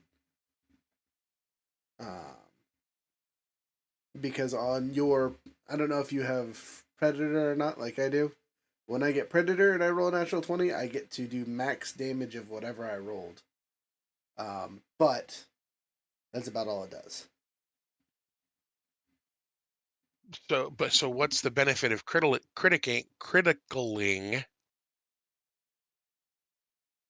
with a weapon that doesn't roll damage? There isn't one. We talked about this in a couple sessions ago. It's kind of like, yeah, it's easier to crit, but the crits aren't as good. Yeah. I mean, heck, I'll even pull up the thing and make sure I'm not being a jerkhole over here. Because I don't want to take it, but we had to go over this before because it annoyed the heck out of me. Critical hits, here we are. On a 20 plus, a melee or ranged attack causes a critical hit.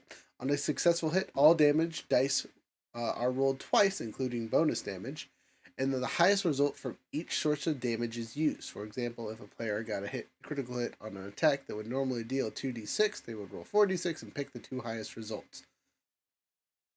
So, unless you have something that also bonuses your critical hit stuff, that gives you more stuff to it, it doesn't really do too much more. Well, that fucking sucks. Either way, it gets hit for Yep. 7 damage. Guaranteed hit. Wait a second, I have to.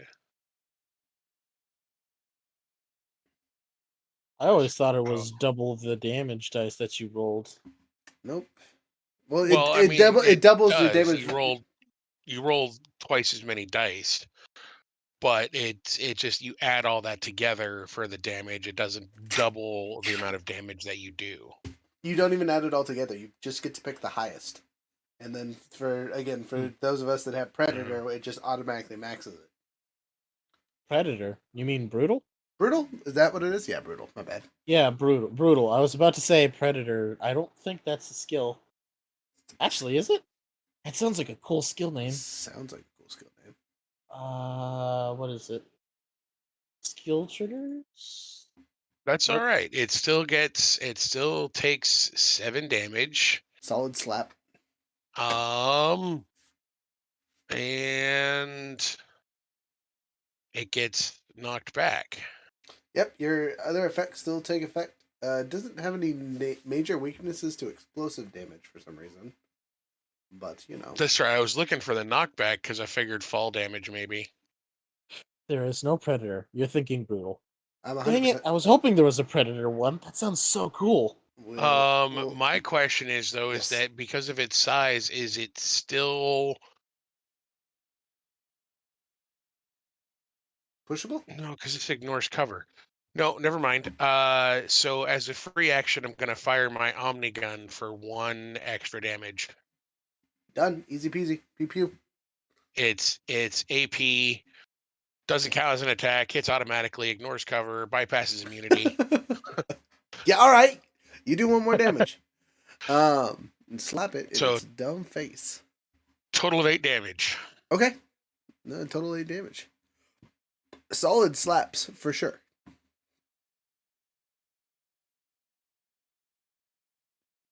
It's now their turn. Oh, It's now the assault. One of the assault's turns.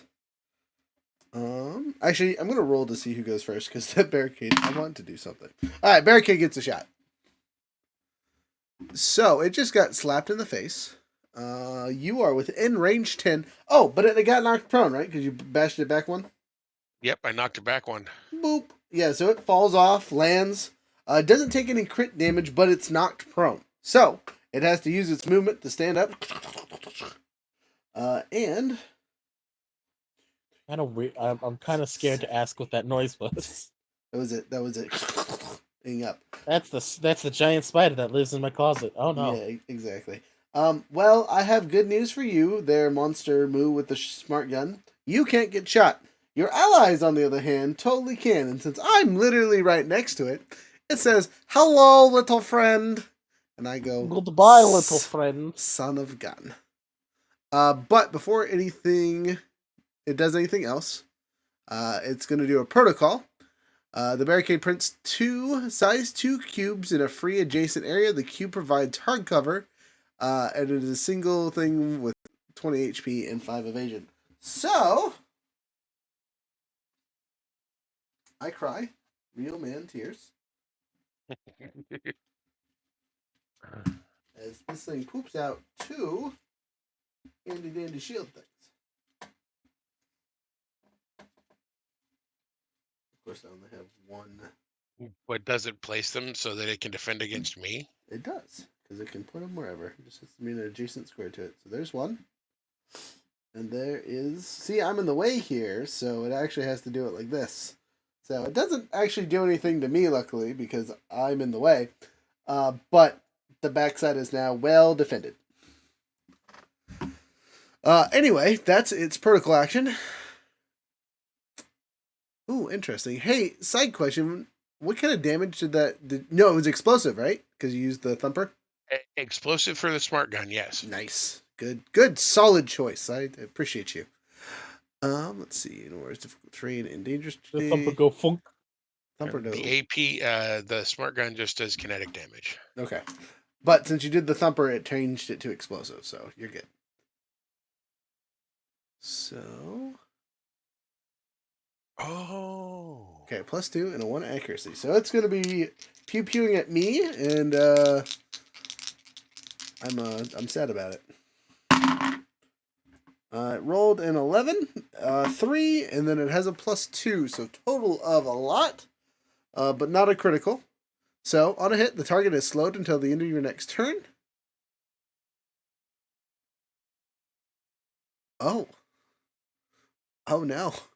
Okay, it fires again. So I take 2 energy damage, but I have 2 armor, so I just shrugged that off.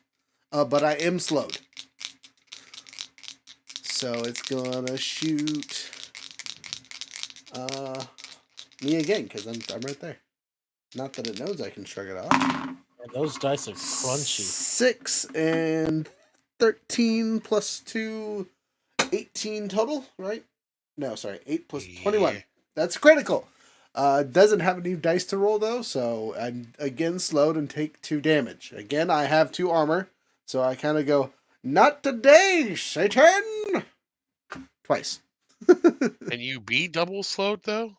Yeah, well, so instead of it being till the end of my next turn, it's till the turn after that. So I have 2 turns of slowed. Oh. It just stacks. It stacks the duration. Okay. Yeah. That's its main weapon. Well,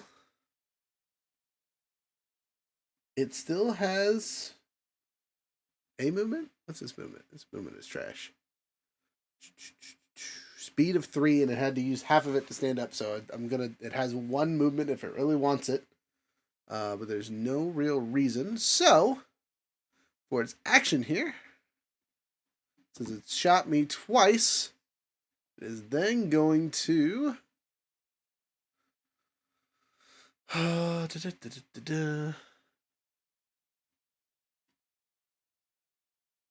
It has 1, so it's going to try and ram me.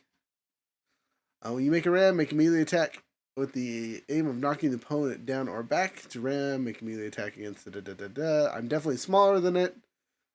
Alright, so it's making a melee attack, which is just a straight up d20 plus 2. No accuracy bonus. So it goes, slaps. And I go, ah! 10 plus 2 is 12, which I think hits my stuff. Let me look. Yep. So I get knocked prone. Oh, slams. And for funsies, because why not, I'm going to use Reactive Weave. So... Wait, can you brace a ram? I don't know if you can brace What do you I mean? don't see why not.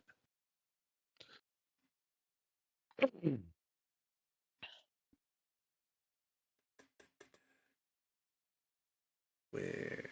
Why is brace not a thing on here? Oh, there it is. Alright. When you brace, you're ready for mech against incoming fire. You are hit by an attack and damage has been rolled. Okay, so I can't... There's no damage.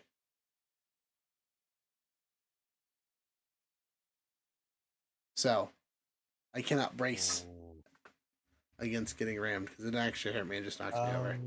I could have... No, I think you can make I think it's a hull check to avoid getting knocked over. Let me pull up ram, make sure I'm not crazy. Fairly certain. It is. On a success, your target is knocked prone, and you can choose to knock them back one space directly away from you. Oh, okay. Yeah, there's no save or anything. It's not that big of a deal. I just got shoved over. I'm a little mech. He a big man. Unfortunately, for him, it's my turn, and he's still in range. So, I'm not even gonna stand up. I'm gonna. Can you hit Fire him while those laying down? Can I what? While laying down? Can you hit him while laying down? Why not? I don't know. I don't know the rules for prone. Oh, let's look him up. I have the thing out, so I'm enjoying looking over everything real quick. Ah, sorry. No, you're good. I'm learning this stuff. All right, prone. Here it is. Attacks against prone targets receive +1 accuracy. Additionally, prone characters are slowed and counted as moving in difficult terrain. Characters can remove prone by standing instead of taking their standard move. Unless they are mobilized, standing up does not count as a movement, so it does not trigger Overwatch or other effects. So there's nothing against shooting while prone. All right, do it up, my dude. So I'm just gonna lay on the ground and shoot him in his shins. As long as you have weapons that can do it, yeah. As long as you have weapons that can, I suppose. For something that's like shoulder mounted, I could see not being able to do it, but Yeah, I think like launches and stuff like that wouldn't be, but yeah, I have a bolt thrower in my heavy mount. My flex mount is my shotgun, and I have 2 hand cannons. I was gonna say them hand cannons are gonna light this guy up. So I am going to use my barrage action and do my heavy bolter and my shotgun, because why not? I'm also going to activate my ammo case and activate. Ooh.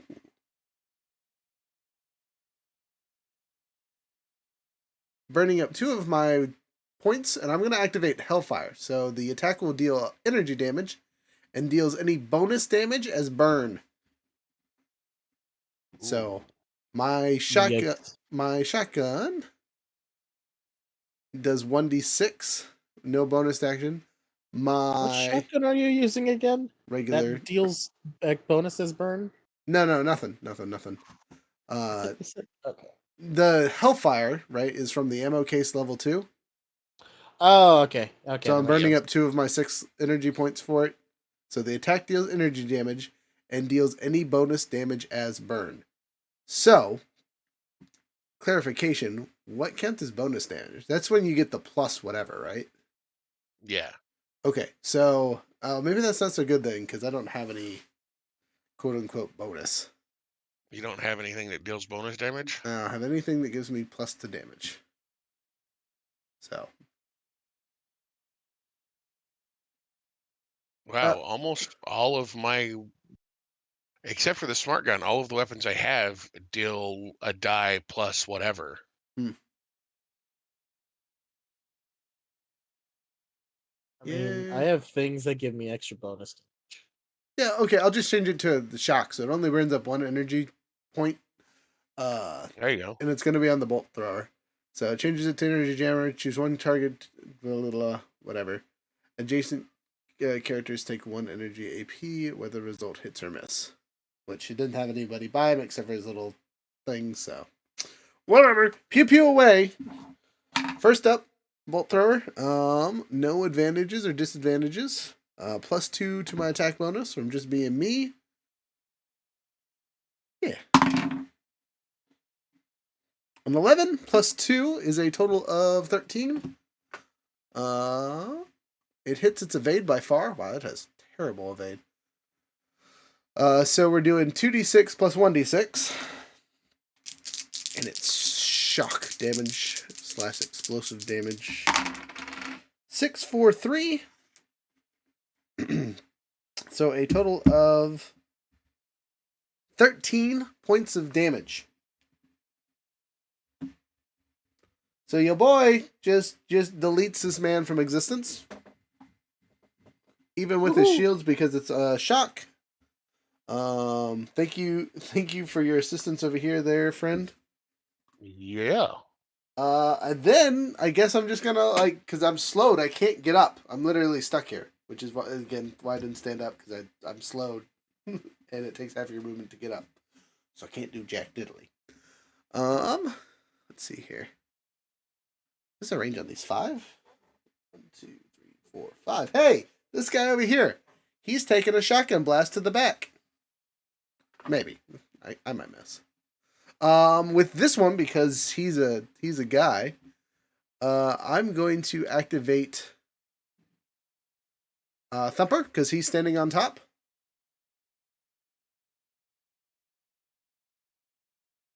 Ooh, or do I take the Jaeger? I'm going to activate Jaeger, because that sounds fun. So I'm burning up 2 more of my points. I'm halfway through my ammo case at this point. Yeah, I'm in 6.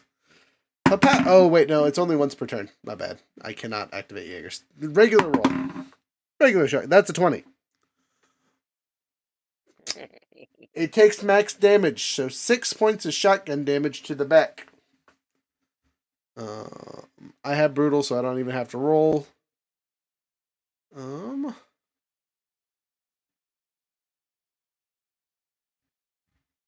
and then I'm gonna overcharge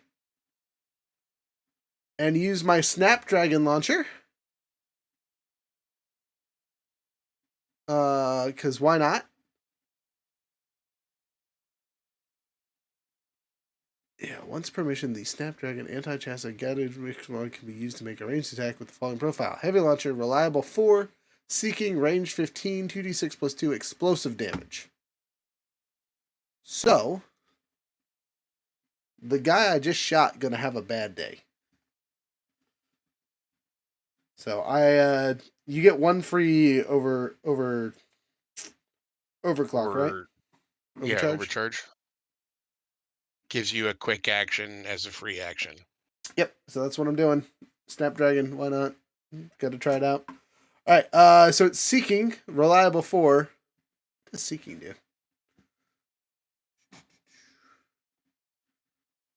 Sorry, equipment tags. Seeking, here it is. The weapon has a limited form of self-guidance, allowing for a combat. As long as it is possible to draw a path to its target, this weapon ignores cover and does not require line of sight. Perfect. For a man laying down on the ground. Alright, let's roll it. That's a 12 plus my 2, because the thing, total of 14. Does 14 hit these regular yahoos? I'm going to say yes. Where'd they go? Assault. Where are you? Load up faster. Okay, so he already took 6. They do have a reaction, though, called Hunker Down. So an attack hits assault but hasn't been rolled yet. They gain resistance from all damage from the attack, which they would have burned up on the shotgun. So they only took 4 damage instead of 8 damage. But now they take a rocket launcher to the face. So 2d6 plus 2. That's a terrible roll. That's upsetting. Sorry, brain. 7 total points of damage. Explosive. Kaboom. He's hit. That's my turn. That's all I can do. It looked cool.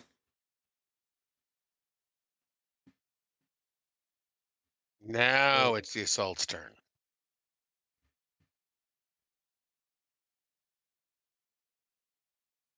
All right. Is it? Yes. Yep. Yep. Both of them get to go. So the injured one, who's taking a whopping 11 points of damage, he's barely hanging in there. Will jump down for half of his movement to gain cover from basically 2 of you. And he's going to shoot at me. He gets a +1 accuracy because he is shooting at someone who is prone. Because again, I'm basically stuck here until I can not be slowed. What's his speed? Speed 4, so he can move 2, which it would still put him out of range. So he's going to stay where he's at, so he gains cover from you guys.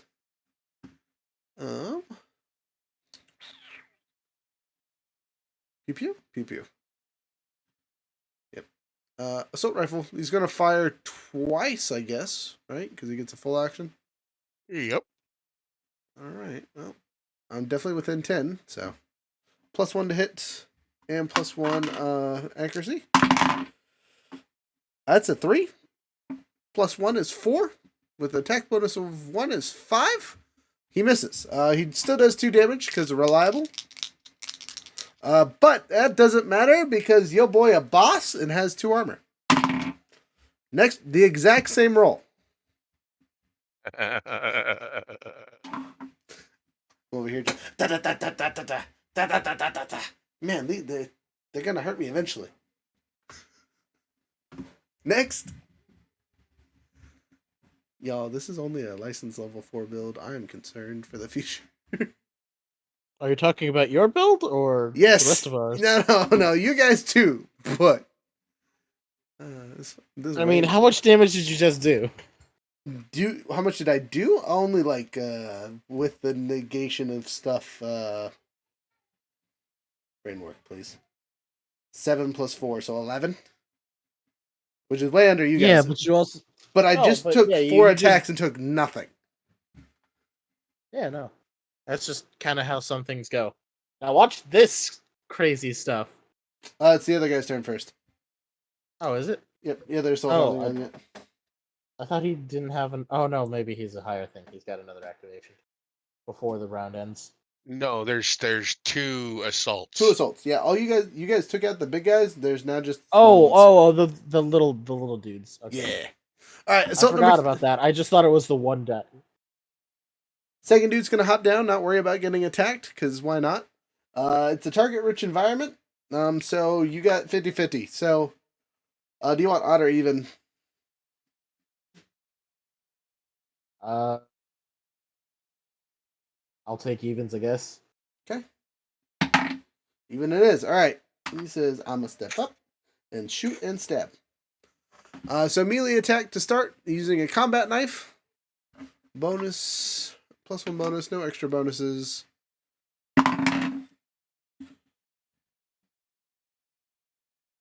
2 +1 misses terribly. No reliable on that one. Actual pew pews. Critical. Actual critical. Which doesn't do anything special for him because he just has regular damage. So you take 6. I take 6. Okay. Okay, let's see what I get. Because that structures me. Oof. Because I only had the one left from all of this. Because it's not round 2 yet, is it? Correct. Okay. This is the final Structure. person in round 2. Alright. Let's roll this. I got a... What is that? That is a 5. What is a 5? 5 isn't that bad if I remember correctly. Glancing blow.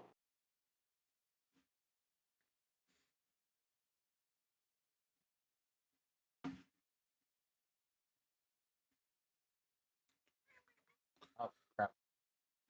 You're good. Ah, crap. I pressed the wrong thing. I'm trying to put it into my mech to see what happens. You're good. Again to see what that is.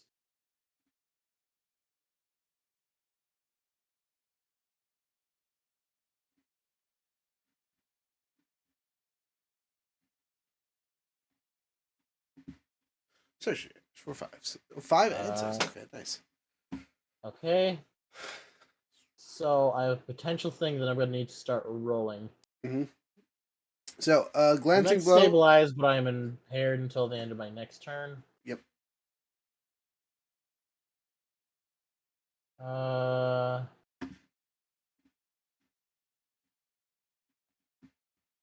impaired just means. Well, no, I got to take a look at it because since I took structure damage, I have an NHP on board, so I got to make sure it doesn't cascade. Do you have to do that every time, or was it just your final structure? No, that's my first structure. I think it's each time I structure. Okay.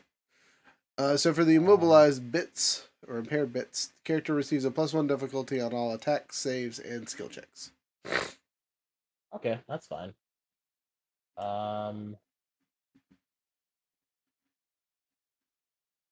How do I check for cascading? That's what I'm trying to figure out.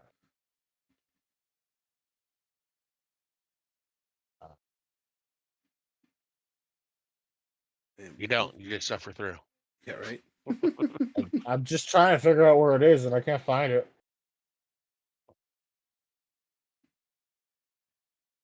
I'm not seeing anything, which is weird.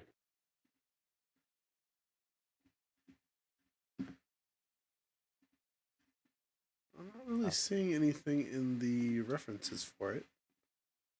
Yeah, that's why I'm.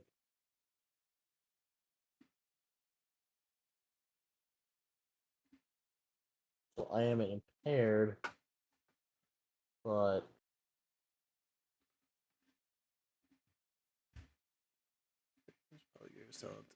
NPC classes, stats, conditions, tags, features. Let's check. is it in statuses and conditions? I don't see Cascade. No.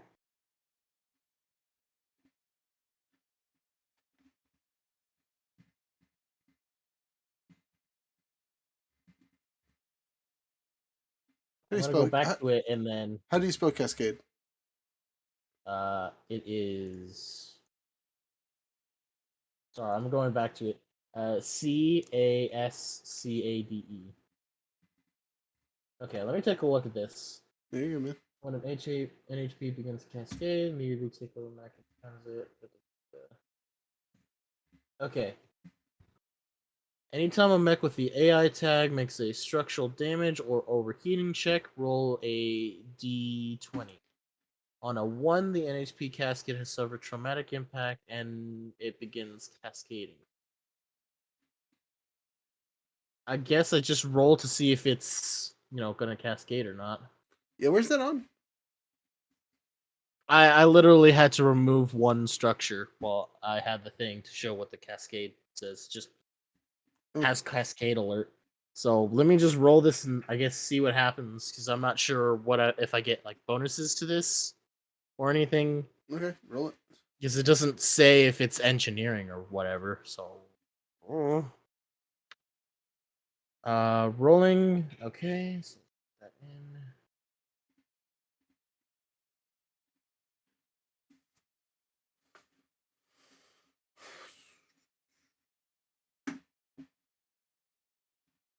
Okay. Okay, status nominal, I guess. So I guess it's fine. Good, good, good. I don't know what that means, but all right. I kind of wish I knew what that meant, but I guess I mean it's not grayed out, so I can still use it. Okay. All right, game. I guess that's just how it is. That's weird, but all right. All right. Well, that's fine by me. So I guess I do not start cascading, which means DM does not get to control my mech this time. Darn. So sad. So sad. Anyway. I took 5 damage, so I still take 1, 2, 4. Okay. Because damage travels through structure. Alright, moving forward. Sorry for stalling everything. I just didn't No, you're good, man. I ain't didn't know stressing. how that worked. I still don't understand how it works. I'm gonna have to look it up later. Yeah, I don't know either. I mean, I rolled a 19. I don't know if I get any bonuses to it, but I don't know. It was a 19, so I guess I'm not gonna let the gift. I'm not worried about it. You're good. Yep.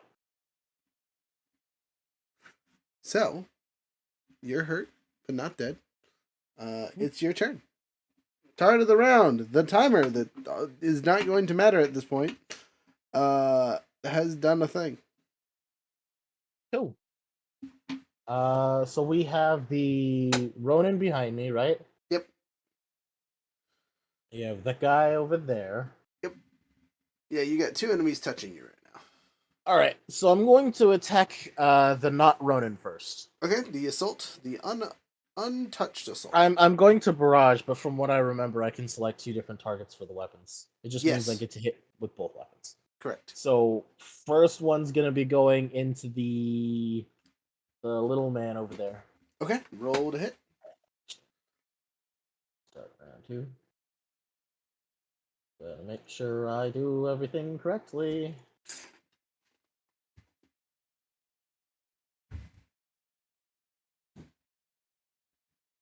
Alright, cool. I'm gonna be scary now. Okay, You so weren't first scared hit, before. I get 1 accuracy. Yeah, okay, cool. So first hit with a main melee weapon, I get +1 accuracy. Barrage. Rolling. That plus 86. Woohoo! I got a 22. Oh, 22!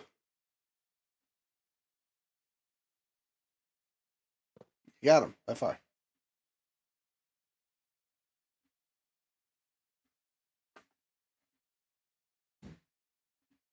Okay, perfect. Which is really good because this is the one that has overpowered caliber, and I am in the danger zone. Danger zone. So this means I roll 3d6 instead. Wow, alright, that's cool. So first things first, let's roll the regular energy damage. Okay. Okay, get to re-roll it. Okay, so first I do 5 energy damage, which does get taken down by armor. Okay. And then it takes...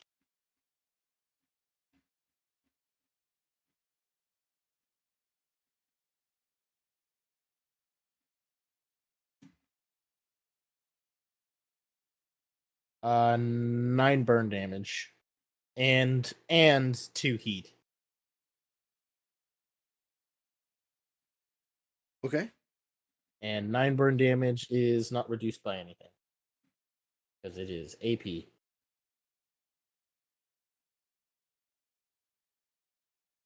You said total of 9 damage? 9 burn. 9 burn. Jeez, that's a lot. Oh, because he didn't save. Right. Alright.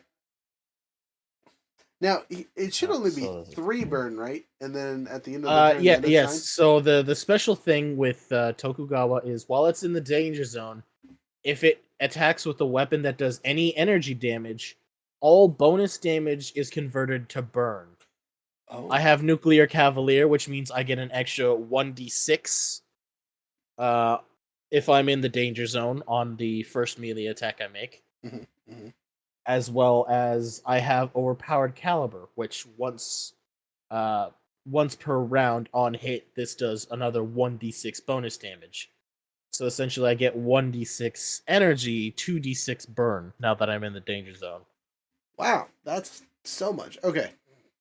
Yep, it can be more, but I'm not gonna get there yet.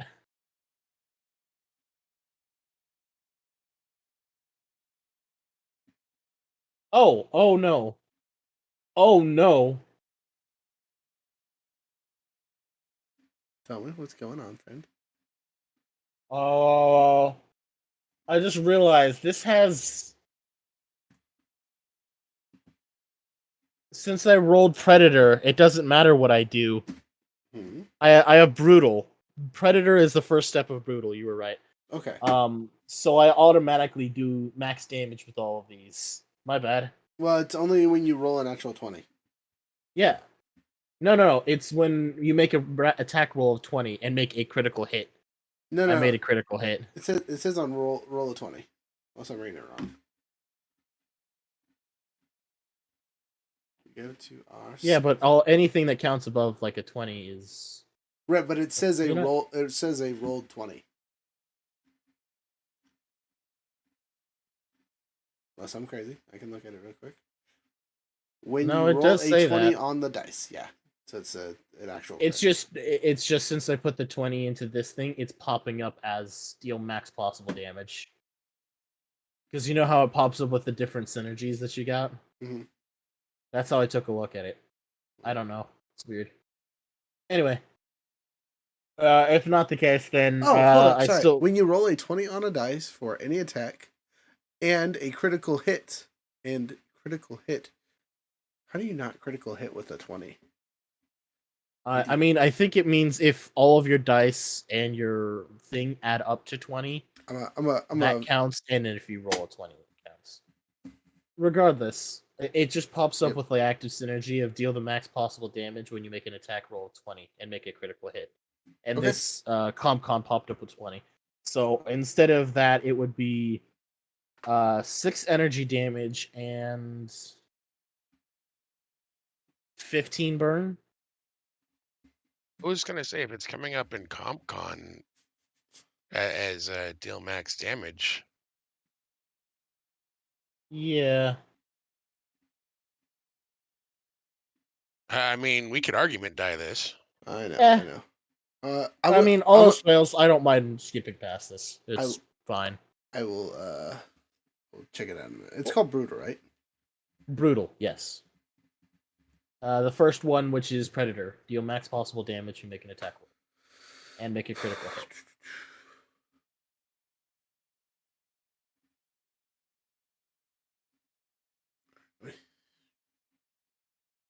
I'm sorry for stopping No, things, everybody. you're good. No, you're good. All right. This happens in any game. I'm genuinely curious because rules is written regardless, how much actual damage, adding everything up, did you do to this guy? Assuming that if we count that as a crit, I Mhm. would do 6 energy and 15 burn, which ignores armor. For a total of, I mean, it depends on if you've got armor or not. You wipe him off the map. There's no more assault class. There's no more boy over there. And I mean, so I take that back. He could also use his hunker down ability, but even with taking half damage, you still just crushed him because he can only gain resistance to all damage from the attack. So he would take half the burn damage and then half the regular damage. So I take that back. He's still alive. He hunkered down, resisted, but he's done so if he fails his save. I don't know how everything stacks up with that. It's weird. The only other thing is it does +2 heat on hit, so it heats up its reactor. Got it. I don't know if that changes anything, but it doesn't change anything yet. But he now has heat that he has to drop somehow. Only other thing is when I hit with a weapon on my turn, I can spend a Blade Master dice to grapple or ram. I'm going to ram him just after I finish this because I don't want to tab out of this. Anyway, so that's the first attack. He's got to clear that burn somehow. Now, second attack. Let's roll this. Okay, so just so you know, for the future, for the cascade, it is only if you roll a 1 after you take a structure damage. Okay, then So we're fine. You I did roll roll 1d20 on a 1. All right, we're good. Rolling the dice for the second attack. That's going to hit the Ronin behind me. Okay, roll it. Okay. Plus my grit, which is +2, right? Uh-huh. Does a 15 hit? 15 does not hit, I think. Let me look. It doesn't hit the Ronin? Darn it. No, its evade is, it's Daoji. Butts. So you swing at him and he kind of just like ducks under and is ready for his turn. Butts.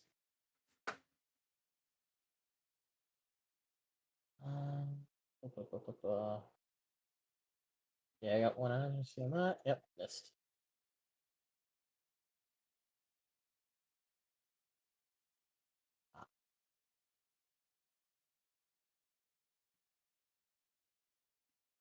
Good news is, because I started my turn in the danger zone, I have a deep well heat sink, which means I get resistance to all heat.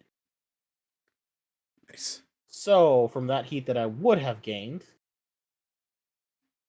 I only get 2, which means I'm still well in the danger zone and not in danger of hurting myself. important. It will be later. Yeah. That impaired condition really hurt.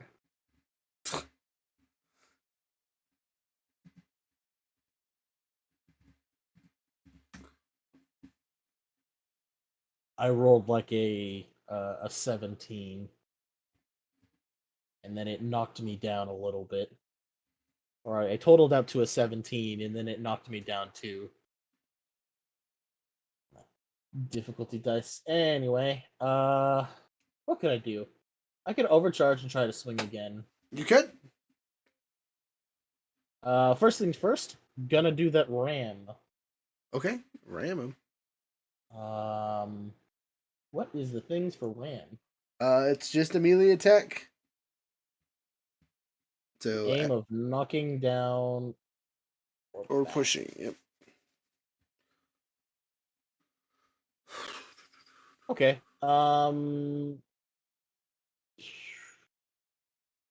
Yeah, I think I'm gonna ram the little dude. So let's make this melee attack. Rolling. +2, that is an 18. Hits by far. Okay, I have knocked down the little dude. Okay. Do you And want I'm to push him, going or is he to- just prone? I can push him back 1 space. It's fine.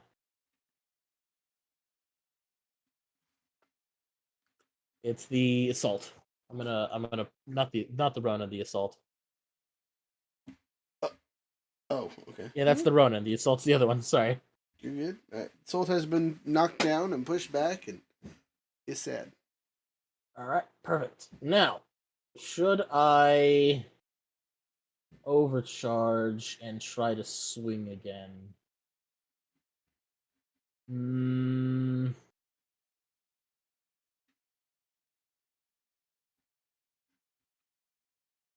Dang it.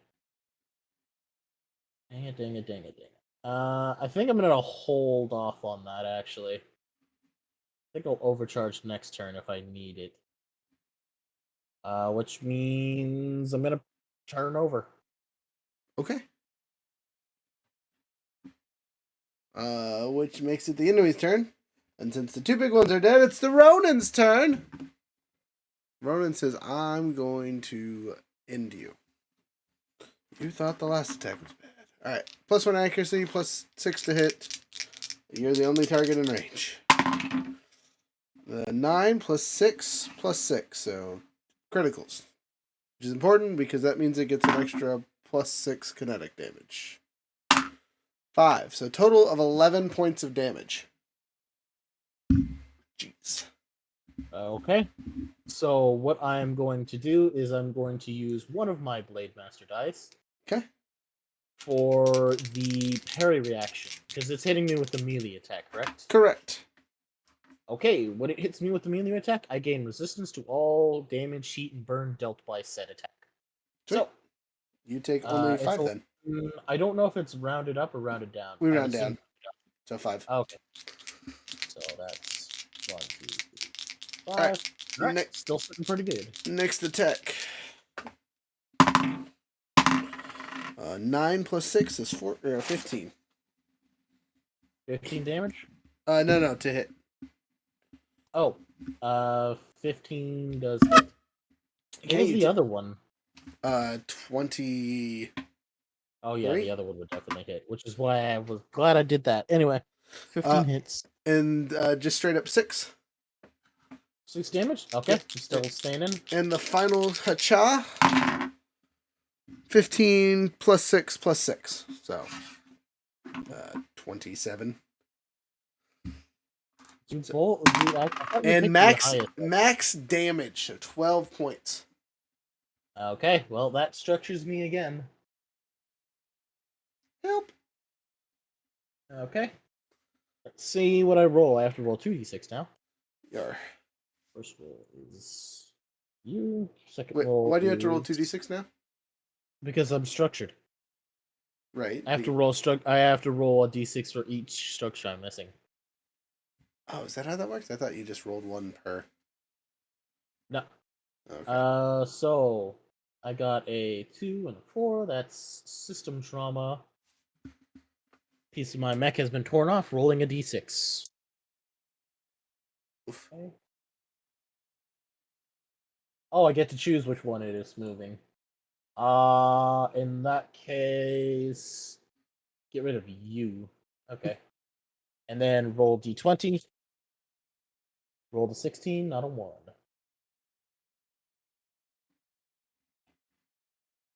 So I'm still good, but my personalization has been removed. Means I have 2 less health than I did before. And you said that was what, 12 total damage? Yes. Yeah, on the last one. Okay, so that was 1, 2, 3.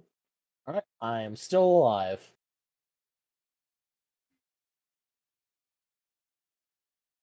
Alright, well, that's that. I have weathered the storm, thankfully. I am very good. I did not expose myself. If I did, I would have taken double damage. All right. So I'm making after reviewing what I can find because there's no for some reason I haven't found any good arguments about this roll. Uh, is when you roll a 20 on the die and critical hit. Your damage possible, blah blah blah, bonus damage. The only thing I can think of to where you wouldn't get a critical hit is if you have a difficulty die and it drops you below the 20 threshold. Yeah, that's what I thought. I thought if it gets you to the 20, either through a nat 20 or 20, or like an 18 plus 2 from your grit, Right? No. or So from like a you have to roll. This is DM over here. This will be you have to roll the 20 because it says when you roll a 20 on the die, right? So a natural 20 and Okay. critical hit. You should critical hit unless you have, you know, something that knocks away all your bonus stuff to put you under 20 total. So if you let's say you have a difficulty bonus, you roll a 20, only have a +2 to hit, and then roll a -6 because there's armor or something in the way. So you still hit, but you don't get a critical hit. You don't activate Predator. Otherwise, you just activate a regular thing. And if you roll a 20 and have all the other stuff, then it does the auto max damage. All right. I wasn't sure how that works because otherwise, then Brutal's kind of useless. It's not the best thing in the world, but it's only a tier 1 ability. You know what I mean? Considering how often we get stuff that is quote unquote a critical. Yeah, it's just I don't know. When I last read it, and this might have been a while. This Mhm. might have been a few changes ago. It was like any way to get like if you were above 20, like either pushed above it through your Right. grit bonus or your Well, attack bonus or so your that's thing. still a critical. No argument there, right? But the thing is, Yeah, and a critical, not or a critical, right? I don't know. I'll look it up later, or we Okay. can go through it later. My brain cells are dying. No, you're good. I'm just making the clarification now while we're in combat because it matters to me because my character has it too.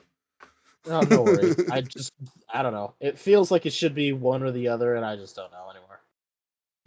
But all right, Ronan so did all he could do. I have to get a nat 20 Yes. for it to Next, count. All right. Oh, that's me, isn't it? it is you. You could save him for Oh, the Ronin. You could take care of one of the assaults, though. Both of the assaults have soft cover from you. You can kind of sort of see All them, right, but you'd be shooting through the elevator. that's fine. Actually, I take that back. One of them definitely has hard cover from you. The one that's like straight across. The one that's over here is kind of sticking out. Also, So you remind can me move if you how need to. protocols work. Is that considered a free action or is that a quick action? It's considered a free action for the most part, unless it says something otherwise. But you have to do it at the start of your turn. Okay. So I'm going to protocol Okay. and unshackle my Omnigun. So for the rest of the scene, I can use it 3 times per round instead of once. Okay. Is there a downside to doing that, or Nope. okay? Can you not use it again until we take a repair or something? No, it's just for the rest of the scene. Oh, why don't you start with that? If there's no downside to it, it seems silly.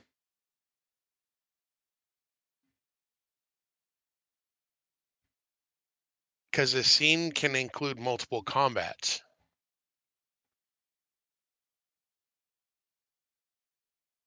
Yep. Oh, okay. You're right. You're right. But I'm gonna throw everything I got into this. So, protocol to unshackle, It has so been I can use it unshackled. 3 times.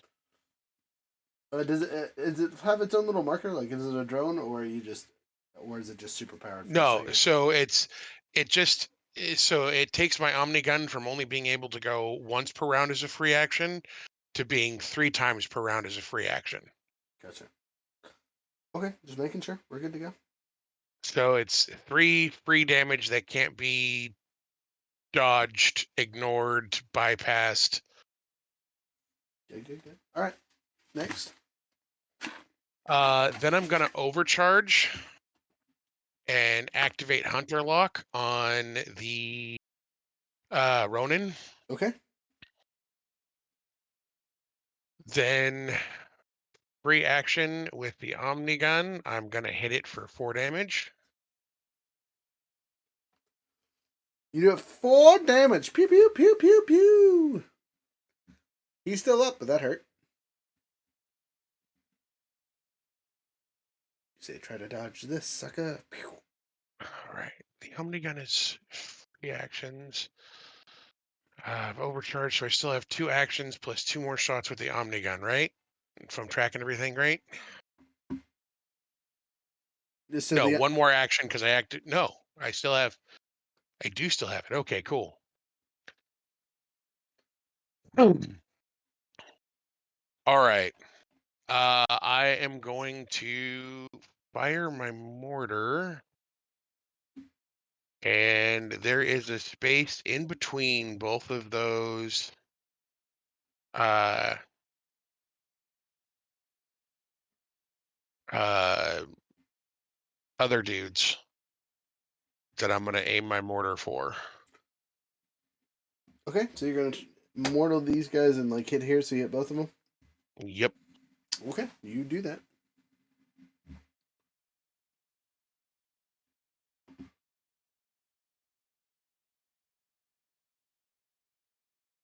And I'm guessing a 7 doesn't hit them. You are 100% correct, unfortunately. All right. So I'll try one more time.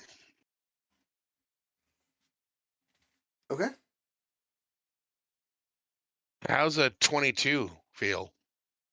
Solid. Right in its chest. All right. And which one are you trying to hit with this? I'm still just hitting that empty space, so it gets both of them in the explosive damage. Perfect.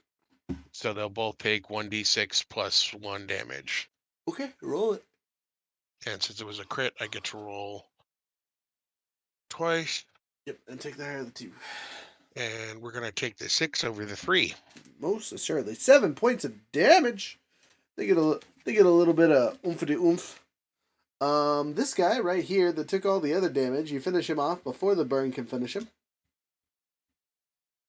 The other guy was pretty messed up too from your shots, wasn't he? Let's see. He took 6 from the shotgun, and 3 from the shotgun, 3 from the shotgun, and 7.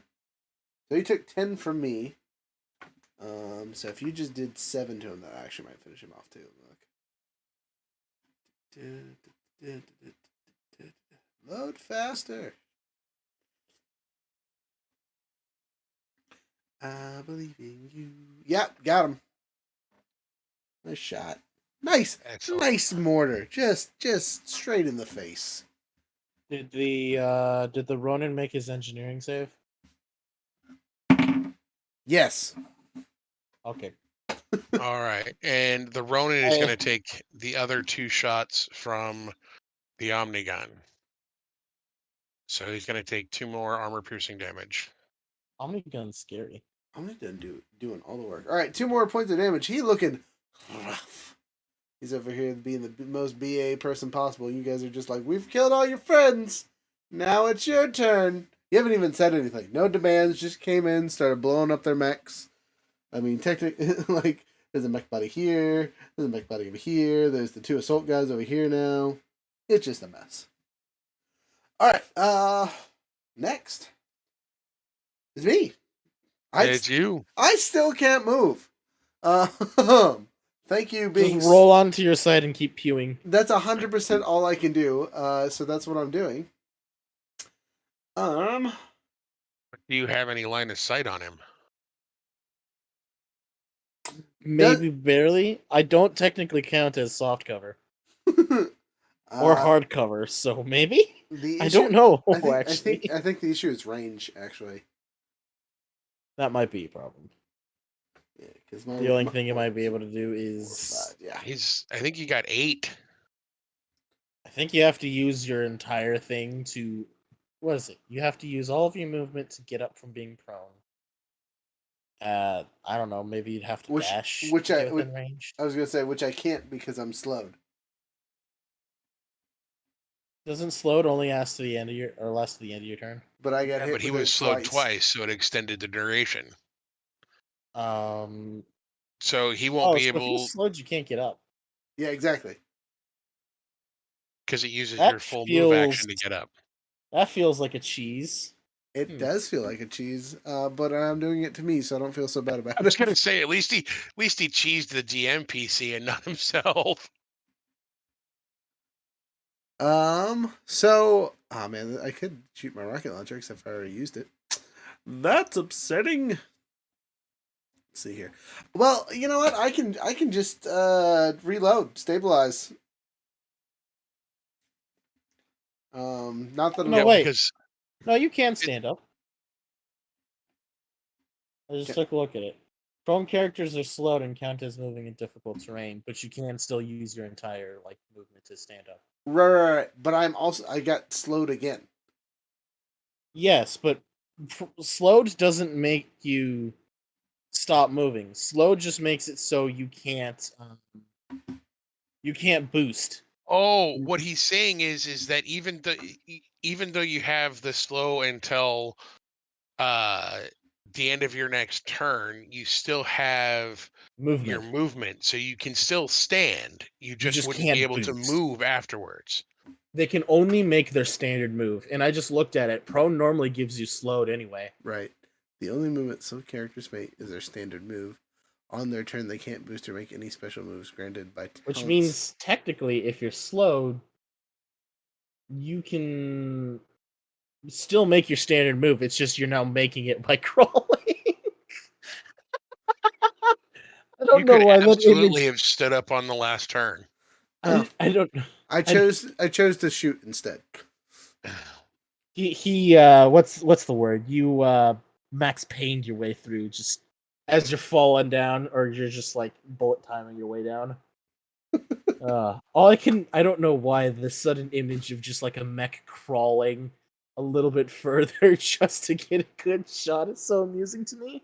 But I think you definitely can crawl, because stun doesn't stop you from moving or even moving half speed.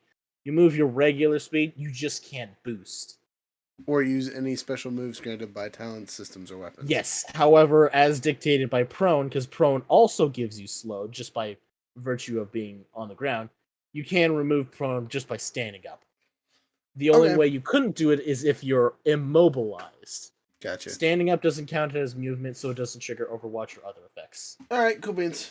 I stand up. There's a lot of rules. I am sorry for that, my dude. I was about to say, that doesn't feel We right. haven't done that yet. Okay, so I just misread slowed. Yeah, immobilized means you can't make any voluntary movements. Slow just means you can't make any boosts or special actions. You have to move your regular ones. Gotcha. So, So the scary thing is being both prone and immobilized. Now you're just stuck there. Okay, so I stand up. That still doesn't help me get any closer because I can't boost, but I can lock on. Because I still have quick action. So, the Ronin is target locked on. Excuse me. Which means if you have any abilities that could burn it, Waylon. I have several, but we would need to wait till my next turn. Well, Your turn is up right after his.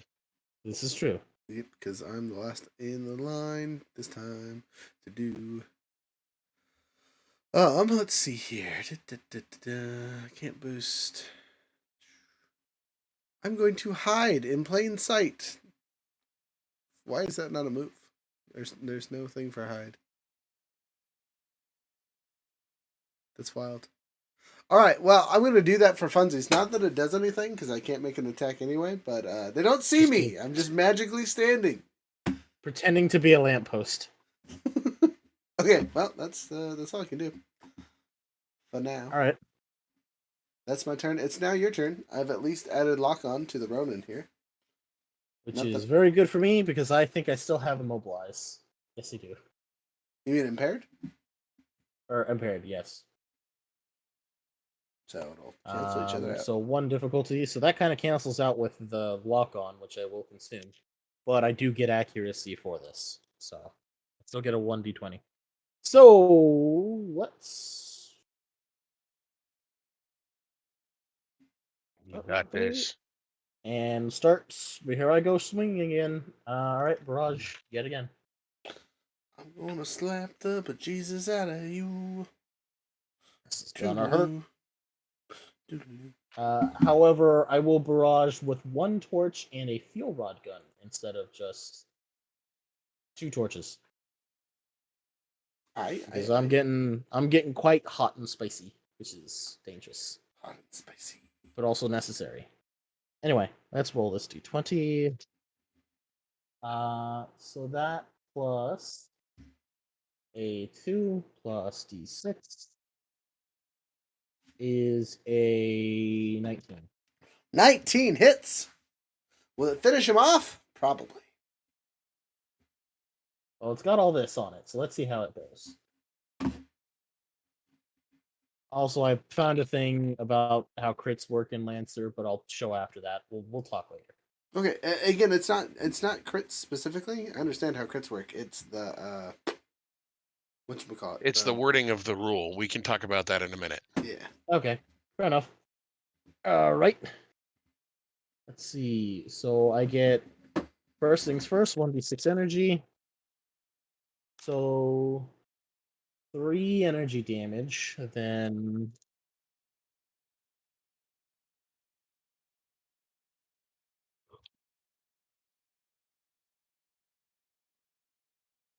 okay, yeah, no, I'm not wrong. So 3 energy damage, and then 10 burn and 2 heat. Okay. Ooh. He dead. Energy. He did. I am very good at doing redonkulous damage. Yeah, and you did melee to the one character that's like, please use range attack so I can negate things. I am the ranged. Listen to me. I am the melee now. I was gonna say you don't want to be the range. All right, congratulations, you finished this combat. But what do you want to do now? The timer is still technically clicking to continue your objective-y things. Well, we probably want to go and take a look, shouldn't we? Yeah, we want to get inside the base. Yeah, we're gonna look around. Which is probably means we're gonna have to each stand on one of these elevators and take them down. Okay, Yep. you guys load up on the elevators. You see there is a thing that says shut down or go down or all Go clear. All clear. Is it the button you press? Yeah, that then I assume go down. Yeah. All right, you hit the all clear button, and your little elevator lights up green. Bling, bling, bling. You hear a little alarm pitch down what sounds to be a long tube below you. Do the other two follow suit? I know Hex does. That makes sense to me. All right then. And then Bling, bling, go bling. down. All right. Do you press the button? Yeah. You do so. Bling, bling, bling. All Go 3 down. things drop clear. you hear an announcement on the voice as you are starting to lower into the lower areas saying, "All clear, threats eliminated, threats eliminated, please return to outpost, please return to outpost, all workers may resume their, whatchamacallits, duties, privileges, work, work." As you three enter the space, there are 3 large tunnels that are totally separated from each other. You've all entered a separate tunnel. Oh boy. Your preliminary scans tell you they will conjoin in about a mile down the road, but you also see a couple of transport trucks that you assume transported the large mechs and the smaller mechs to this area. Behind said trucks are some very upset-looking drivers. What do you guys do? They are running for their trucks. They look like they were sitting. All of them that were out there looked like they were out there smoking a cigarette or something along those lines, just kind of like waiting for their allies to return nervously. They get the all clear, and then 3 not their mechs just stroll down. And then 3 not their mechs. Alright, so do you mind if I hit end combat so I can actually go back to my, like... Of course, yeah. Narrative thing? Cool. I don't know if this counts as a rest or not. It is not. You have not technically rested yet. Okay, then just let me leave it here, and then I will go back to my pilot roster, go back to Wayland, and I'm going to use Threaten. Okay. Just like over the loudspeakers as I'm sprinting towards them with this mech that is still very, very hot, I should add. Hot indeed. Like, steaming. Roll it. I am a walking Chernobyl. Let's see how this do. Alright, Threaten! Oh, that's a 19 plus 2. That's a 21. 21. You crit on them. You crit on them. They go, okay, yeah, no, we're good. The one in your area surrenders. He just puts his hands up, lays on his truck. Fear the walking nuclear reactor with lightsabers. Okay, jumping over to Frozen. I'm going to use take control while leveling my heavy machine gun. Okay. So in a commanding voice, as if you're giving orders, what do you say? Or abouts, what do you say? Freeze, don't move, and none of you have to die today. Okay, roll it. Again, it's only one person in your tunnel. It's just the pilot. Actually, so Wayland was in the middle one, so he's taken 3 people that gave up with that 19. You only have 1, because they're driving a bigger mech. So I add my grit and my my bonus to it, right? Yes. So 15. 15. You succeed. It's no critical by far, but luckily you're only dealing with 1 person. So he politely hands up in the driver's seat kind of thing, just like, alright. I mean, when you've got a mech-sized heavy machine gun pointing at you, what are your options? Run the truck into the mech. Try to escape. Who knows? Alright, I have a similar simulation on my end. So, let's see here. Narrative profile. There we go. Man, none of my stuff looks helpful here. Oh, hey, actually, I'm gonna use act unseen or heard and use that brace weave to kind of be invisible. So my guy doesn't even see my mech until it's too late. So Hey! plus 6 here. That's how we do it. 16 plus 6. I critical. I am the shadow. I am the night. I am right up in your face with a giant shotgun. So as he's over there smoking a cig, just chilling, waiting, he sees the elevator come down. He's like, "There's something on there?" And then there's a mech-sized shotgun in his face, and he goes, Yes, sir. "Oh, okay then." And there goes my ideas of fomenting an insurrection. I'm just gonna stay here. So, basically, they ask you what you guys. What do you guys want? What are you doing? And you guys are in communication with each other via your data plating or whatever else you have. I'm going to hop out, have Squawk pilot the mech on top of this thing, and I'm going to start driving down the thing with my gun on this dude's face. Just sitting there on your lap. Just sitting there. All right, you can Just in case. just drive back to the base. Don't set off any alarms, or I'm going to blow you up with this laser gun. Understood? And I get the nod, and he starts driving. I'm gonna do a similar thing, except I'm gonna tell my guy to drive and stay inside my mech with the heavy machine gun pointed right at the cab. You do so. Wait, so you're staying inside your mech? Or Yep. okay.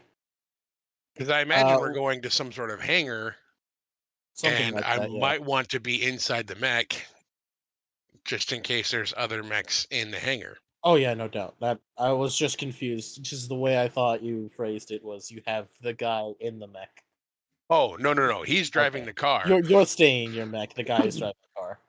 I'm gonna do something similar, which basically say, You no have funny business. okay, but you have I'm going to. 3 smaller transports. That any one of the 3 will fit your mech perfectly fine. But you have 3 of them to deal with because you came in Right. the multi. I came in the size 3 one, huh? Well, I mean size 2, honestly. 3 mechs is. Oh no, I was in the one that had the 2 assaults, right? 2 assaults The and the 2 Ronin. assaults popped out of this one, as well as the Ronin. Mhm. Fred, this makes things a bit difficult, doesn't it? It does. So what I'm going to do is probably hop out of the mech, look around, like to see if there's any sort of like radio or thing on it. That these guys have or whatever. It looks like all these Uh, trucks are military and bases, so they all have some kind of form of communication, small arms, and obviously all the stuff they need to transfer a mech from one place to the other quickly. Okay, perfect. Then can I roll a hack or fix to basically disable these radios Sure. to the point where they are no longer functional? Hmm. Uh, and Make I'm gonna 2 do that checks. I'm gonna do it for 2 of them, and then Okay. the third one is going to be like normal, and I'm gonna tell the other 2 to stay here and don't try any funny business, Okay, roll it. or I will be back. Just roll the 2 hacker fixes. Yep. All right, cool. Rolling. First roll is a 15 plus 4, 19. Second roll is a 13 plus 4, 17. So 19 and 17. 19 and 17. Both of those are successes.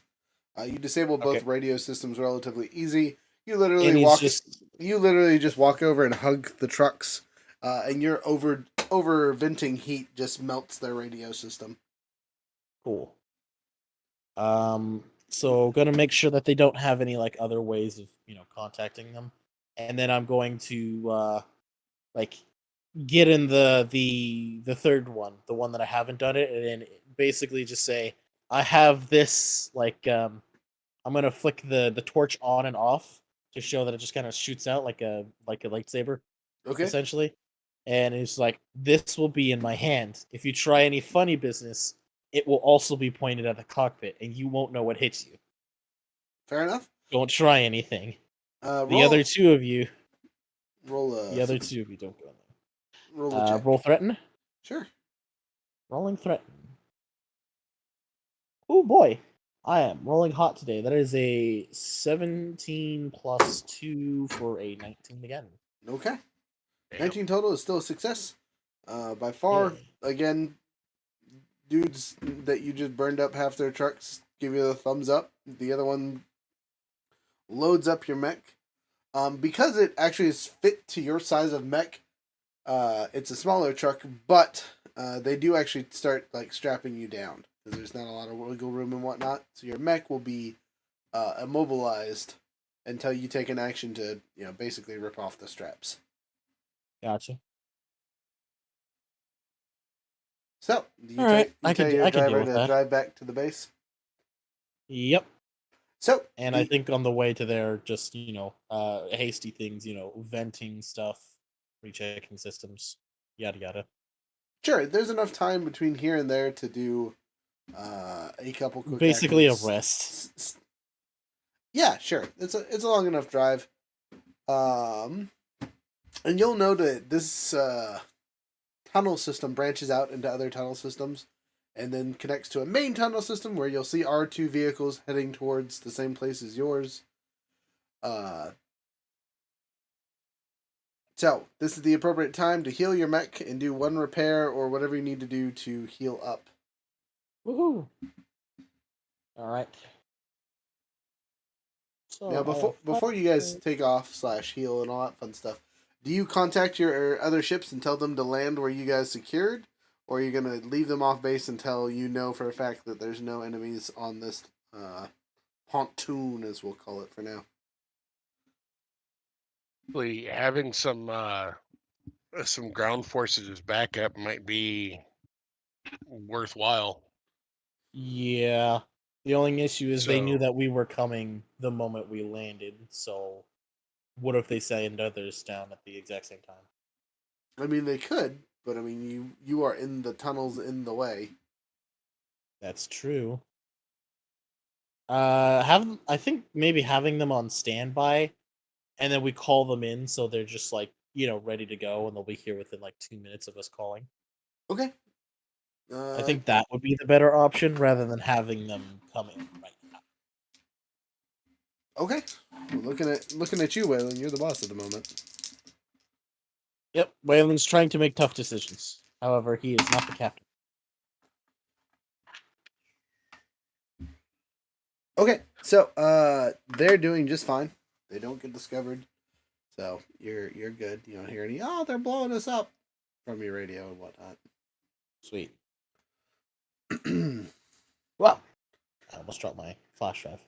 That would have been unfortunate. Eh. Anyway, Okay, just as a Good. just as a side note, while we're looking at things here. Use our webcam. Boop.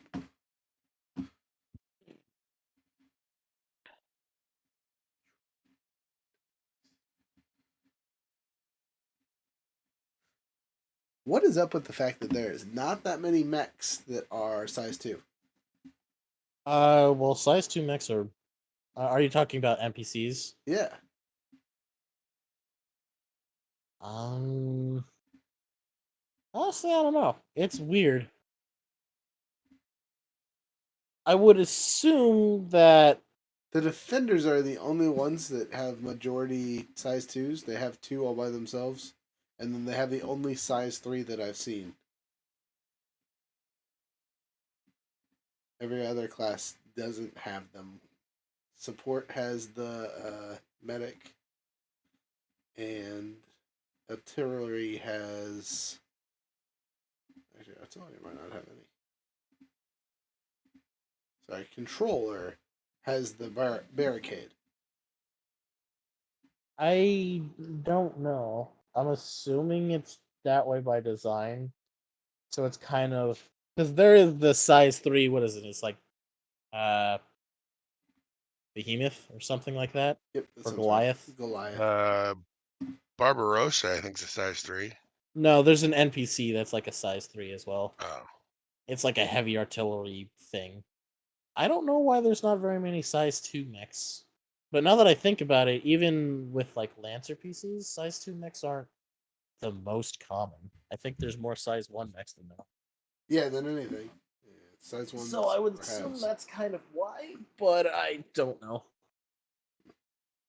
I say, Rebel. Hello, Kermit. Sorry. Don't mind me. I don't. It's very convincing. It's very convincing. Good. Haha.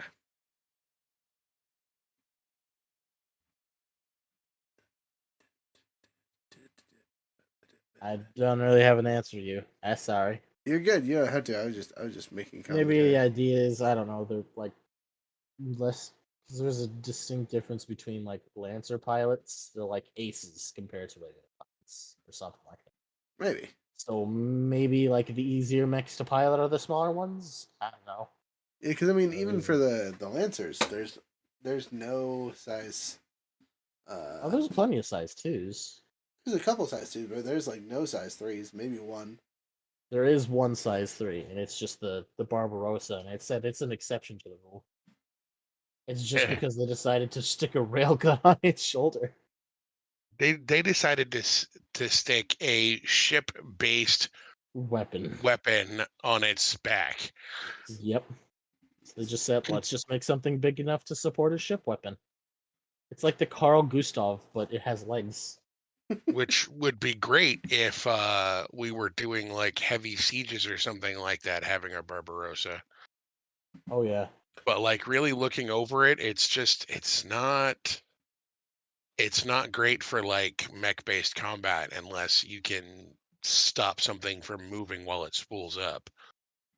One of the big things with it is it's just if you make mechs that big, then you have to make them slow. Like if we look at the size 2 mechs that we have for like as pilots, they're very slow lumbering mechs. Like the Drake, very slow, very heavily armored, or the what's his name? The Baylor. The Baylor, the nano machine son mech is also very slow and lumbering, but it's because he's got health that regenerates each turn. So they're slow for a reason, but it's kind of as like a balance. Because oh god, once they get there, oh god. But they're scary for different reasons. And I'd assume that's why there's not very many in the way of like size 2 mechs. Yeah, like I said, Blackbeard I and a just lot of the warmer size ones. I just went through it with the NPCs. There's like 6 total, if that, and not 5 total because I think the other one's the Goliath, which is a 3. Anyway, not that that really matters. I just wanted to see what your guys' thoughts were on it. You guys continue down the tunnel. Now we're at the 3-hour mark. How are you guys feeling? Somewhat tired. Somewhat tired. But Do I we need mean, a it 5-minute is break or 11 for anything me, like so that? it's fine. Yeah, I'm all right. How are you doing, Frozen? I'm good. Okay, then we push on. At least for another half hour because we started a little late tonight. Where was I? Sorry, brain work. Pew pews, hachas, all that fun stuff. You guys are in the central walkway. You didn't call your friends in, no allies, so you won't have any support to this next bit. But what you see in front of you basically leads up into a open area that leads into a small outpost is the best way to describe what you're seeing in front of you. And there are several other vehicles and things driving around. It's obviously the equivalent of a military base, but it's not huge. I mean, it's the size of a barracks with some automated defenses around it. You can see a small fleet of vehicles very similar to the ones that you have. Loaded onto their back and currently being unloaded, you see 7 mechs of various sorts. One of them Oh, is just as big as the other 2 that you guys saw earlier. okay. So we have a size 2 mechs. Are they up and moving or They are currently loaded onto their trucks and they are getting unloaded. You also scan, excuse me, 2 sentinels, 2 archers, and 2 rainmakers. okay? Wow, solid defenses. Yeah. My biggest thing is maybe we focus on the ones that aren't like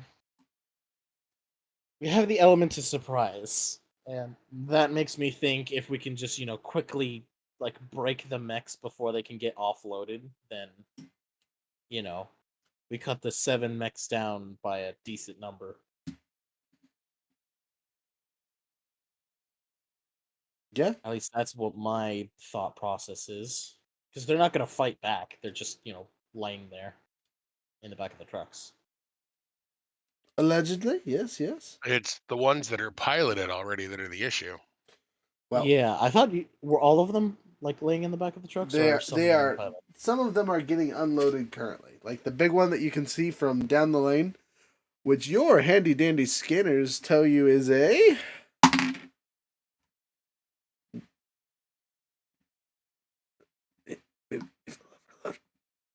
demolisher.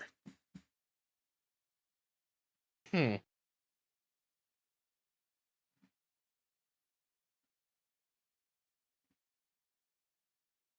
A lot of defensive mechs here. We got demolishers, hornets, rainmakers. Heck, do hornets even do damage?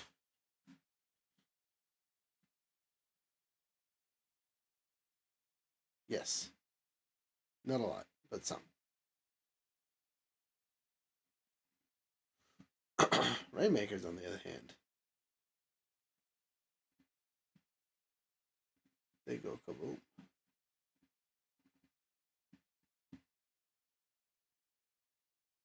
Not great stats, though, but solid range. Okay damage. What are we looking at for the range inside here? So, if we pretend that this Dubby sticker, that you can't see because I have it on myself, excuse me, let me flip it back to the open map here.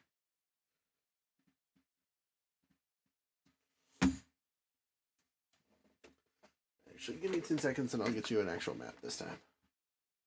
This is a spot, but it's in an open battlefield. This is definitely a place.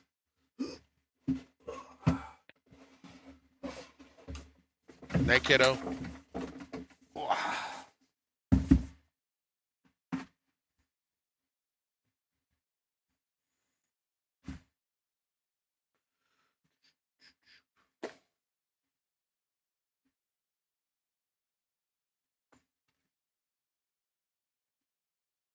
Okay. So, for ease of map purposes, there's your road. So you guys are coming in for the middle thing here.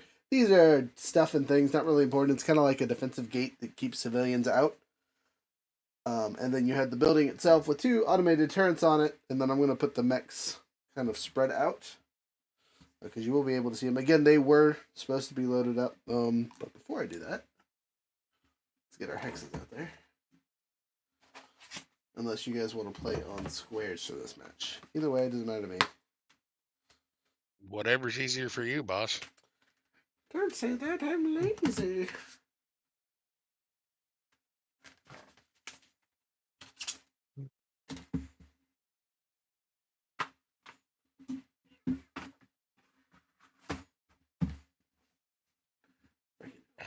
Those automated turrets are going to be an issue too. Solid observation, friend.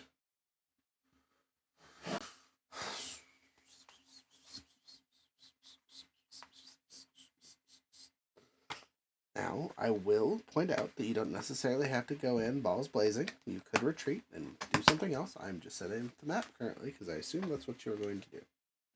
But you could say, hey, DM, we don't like that idea. Stop it. Get some help. We wouldn't be the Reckless 6 if we didn't just go in there guns blazing. It's spelled Reckless reckless, too. as if you don't attack or you don't get hurt. No wreck. The irony is not lost on me, that's for sure. Well, there's 2 different sorts of irony. We could try to go as it's spelled phonetically or as it's actually written. Okay. Either way, it says reckless. We're gonna interpret it one way or the other. Okay, so Big Bad Boy Defender is right over here. And again, you guys can just assume that these guys are in trucks currently, because again, they were getting loaded up to come kick your ass. Alright, your Rainmakers are going to be these black tokens. They are currently loaded up, never mind. Actually, should I flip these over so you can see them better because of how dark that background is? What do you guys think? Or Yeah, can you that's see 'em better. like that? No, flip them over. Okay, I'm gonna flip them over. They don't look as cool, but they're there. There's one there, which means I will flip this bad boy over. There you go. That looks cool.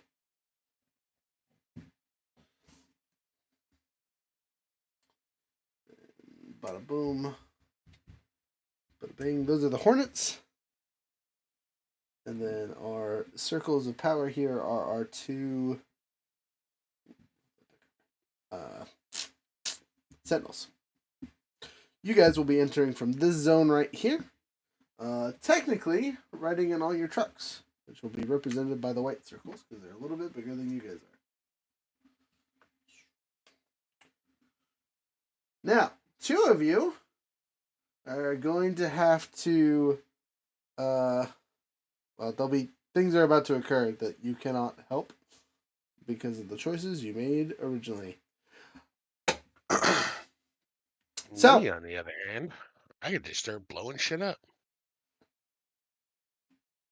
well, I mean, Waylon has to take off the straps, which is really just an action of attacking the straps to rip them off quickly. You, on the other hand, had to deal with a driver that because you're not in the cab with him.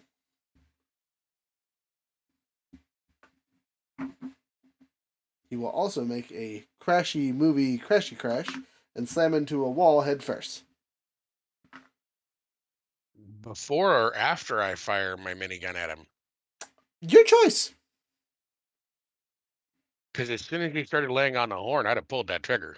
That's fine. I'm for it. That makes the crash all the more reasonable. So I'm not gonna make you roll or anything. You incinerate him because your gun was in his cockpit. Would that be a free action or? I'm all out. It's narrative. It's fine. It's fine.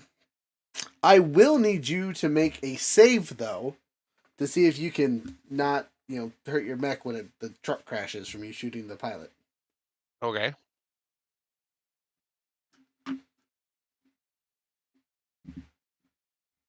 Any particular kind of save, or just give you a roll? Sorry, agility.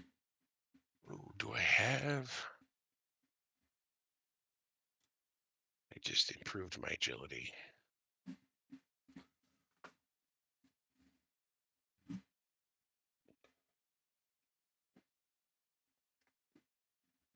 So how does that work? Just roll a just roll a d20 and give Yep. you the total?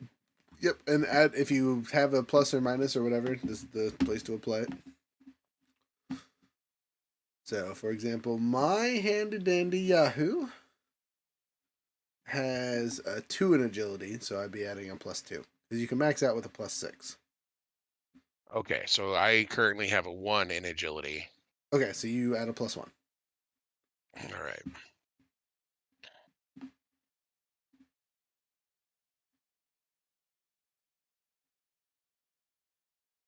$15. 15, good save. Okay, so your truck crashes, which again isn't that big of a deal for you. You are knocked prone for the first round, though, as you basically rolled out of the way to not die. Oh no, I'm knocked prone, and all of my guns have massive amounts of range. You're right. So, Just lounging and firing your heavy machine gun into the crowd. So, for the rest of you guys, just so we have a fair assessment of what's going on, there's a 50% chance that these mechs have either been loaded or unloaded. So at the start of their turn, we'll see if they are loaded or not. We attack the mechs that are not, there. Well, okay. Do you want to roll percentage first? Yes. Let's. Okay. So we'll just make it really easy since it's a 50-50 chance. We'll do odd even, and we'll just assign whatever dice is close to them. Okay. So odd, even, odd. You missed one. I know. Even. Okay, so the even ones are unloaded. So this Sentinel and the two, whatchamacallits, Hornets are either already unloaded or didn't finish getting loaded. So they are free and upstanding. The rest of them, excuse me, are currently loaded and have the same issue that Waylon has, basically having to break out of their thing, which they will need to make an attack to do so. It's not super high of an attack, but it's an attack nonetheless. Okay, but they do have pilots in them. Correct. Okay. Yeah, everyone is piloted up at this point.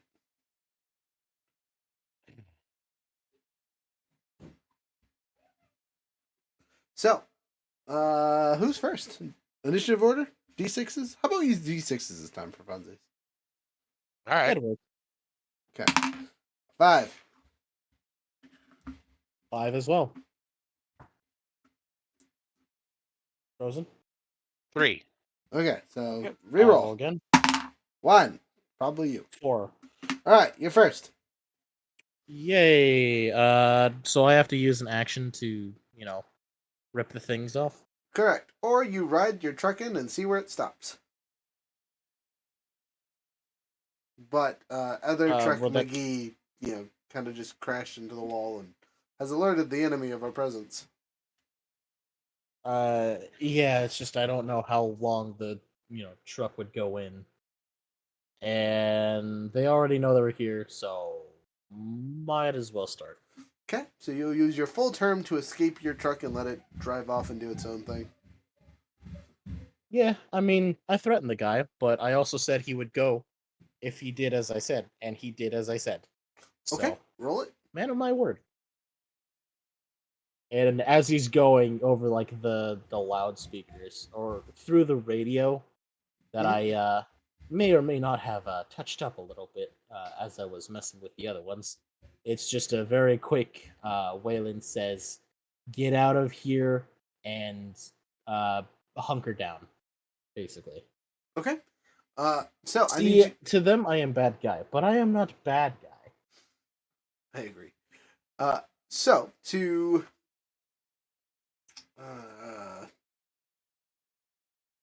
play off that, go ahead and make your full move after you make your attack, because you still have to break out of the straps. Again, its agility is basically non-existent. Don't roll a 1. Is it a quick action or is it like So it will be a full action because you're also hopping out of the truck. Alright. And all that other fun stuff. So I just got to make an attack roll? Yep. Alright. Let's see. This doesn't really count as a melee attack, does it? But Oh, totally does. Totally does. oh, does it? Okay. Yeah. Oh, cool. Would I be attacking it with one of my weapons? If you want to. Sure. Actually, that would do great things for me. Then do it. I'm gonna smack them with my torches, which is going to give me some heat, which I actually need. Okay. Roll it. Okay. First roll is 18 plus my attack modifier of 2, so that's a dirty 20. Okay. And second one is a 10 plus 2 for 12 total. Okay. But, So obviously take the higher of the 2 on this one. Yep. Alright. You crit your way out.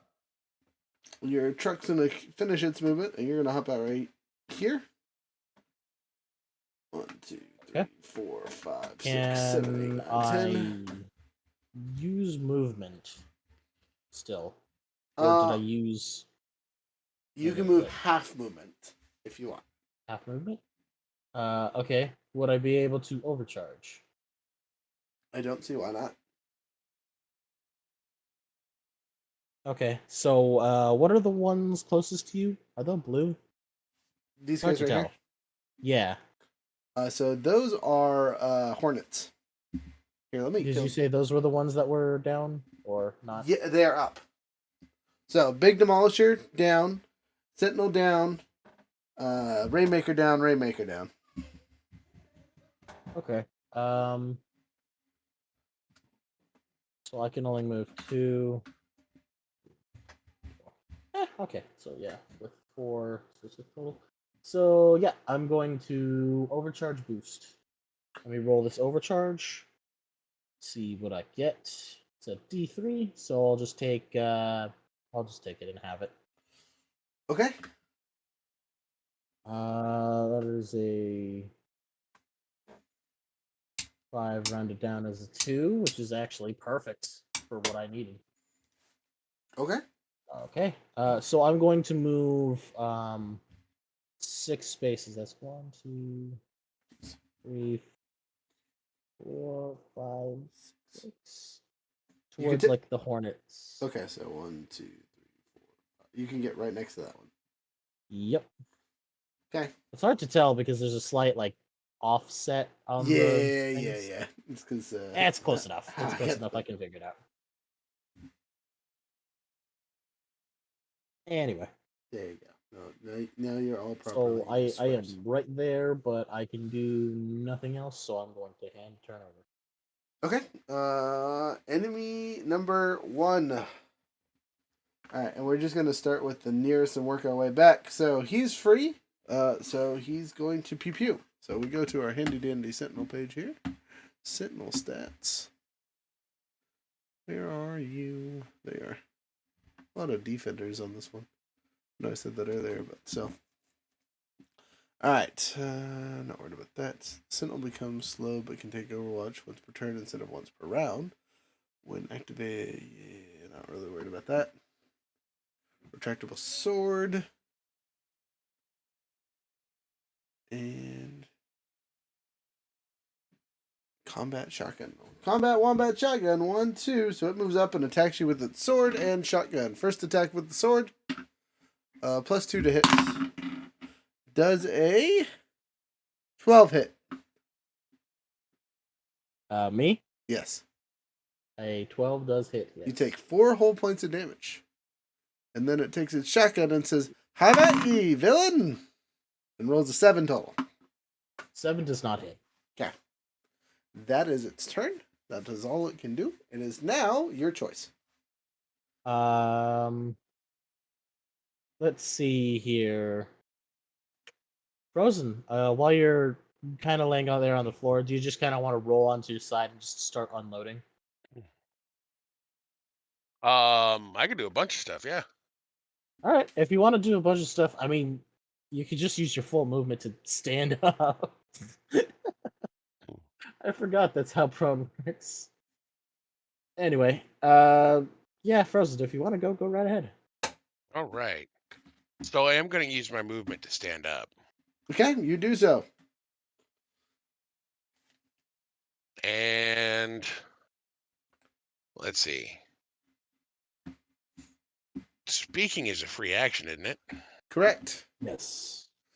All right, gentlemen. right. Just as a side note, we got about 10 minutes. All right. Here's the question. Do you want to continue from where we're at now, or do you want to? Well, let's get past the first round and see how many of these guys you All kind right. of wheedle out. I'm going to. I don't know if you're going to make me roll for it or not,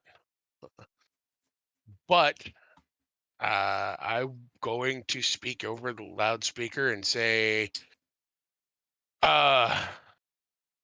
surrender or die, basically. Okay, so you're gonna use your action to do a threaten skill over the loudspeaker. That would be a full action. Let me check and make sure, but pretty sure.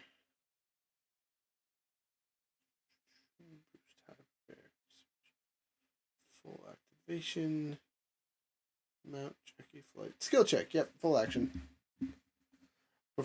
You may perform an activity with a clear goal that you would make a skill check. So yes.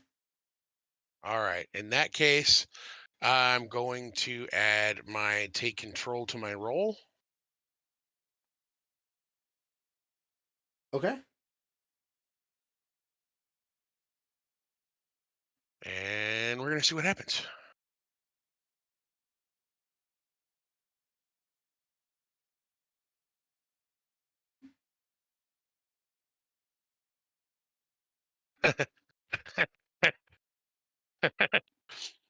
um, Oh boy. with my pluses at the 24. That's a crit. Oh. Okay, I will. Oh, there's what? 8 enemies. 5 of them. Conveniently, the ones not actually in combat, all gain the. If I could get to the right spot here.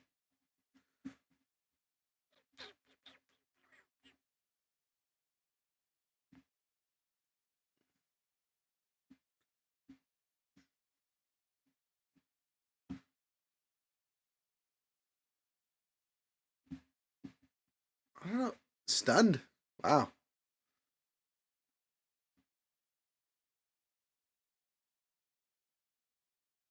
But do they surrender? Not off a single roll. Damn. But they are stunted, so stunted mechs cannot overdrive, move, or take any actions, including free actions or reactions. Pilots can still mount, dismount, or eject from stunned mechs, and can take actions normally. Stunned mechs have a maximum of 5 evasion, and automatically fail hull and agility checks and saves. So basically, unless the pilots decide to get out, their mechs aren't doing jack diddly this round. Next! Or do you have more? Because that is a full action. No. Okay. You could try to overcharge and do something. I could. It's a potential option. It's not one you have to do. This is the same scene. Oh, wait, no, it's not, because I gave you guys a rest, didn't I? Yep. No, a scene can have multiple combats. But does the rest not break it up? No. One scene contains a couple combats, so if it says once per scene, it means like once per like deployment. Okay. See, I thought it was per encounter. But okay. No, that makes it's a little different. It's just All to make right, sure all right. that because these Oh, things are dude, broken. that makes my shit like way OP. What do you mean? Because I was thinking like the scene was the combat. No. A scene is like once per scene. The full scene is okay. We got jumped down here, and now we have that previous combat, this combat, and that whatever comes forward until we return back to base before we get redeployed again. So that full thing is a scene. Oh. It's like so. Think. Remember earlier when we were on we were getting deployed on the space stations and everything, right? So the full scene is we get deployed there. We go through our first room of combat. We do some quick repairs after it. Then we go through our next room of combat. We do some repairs after that, and then we go to our final room of combat. All 3 of those are individual combats, but the whole thing together is one scene. I believe that's how it was from what I read Okay, in so the stuff. my understanding is that's a mission. The way you described it, that's a mission. And then the combats and the things that happen in between combats are the scene. I mean, I could be wrong, but I'm fairly certain. I think I had it. I don't know. So if you look at the encounter builders, right? We don't have that. You have to buy the actual thing to get the encounter builder. Okay, I have it. Ow. Ow, ow, ow. Ow, ow, ow, ow, ow, ow, ow. But you know how you breathe wrong and you just have that random shooting pain in your side? I do, unfortunately. Yeah, that just happened. I'm okay. It's just, ow. Ouch. That's annoying. Stop dying. I'm not dying. I'll be fine. I'll live. Yeah. So, according to the whatchamacallit here, right, on the roster, right? Mm-hmm. Mm-hmm. There is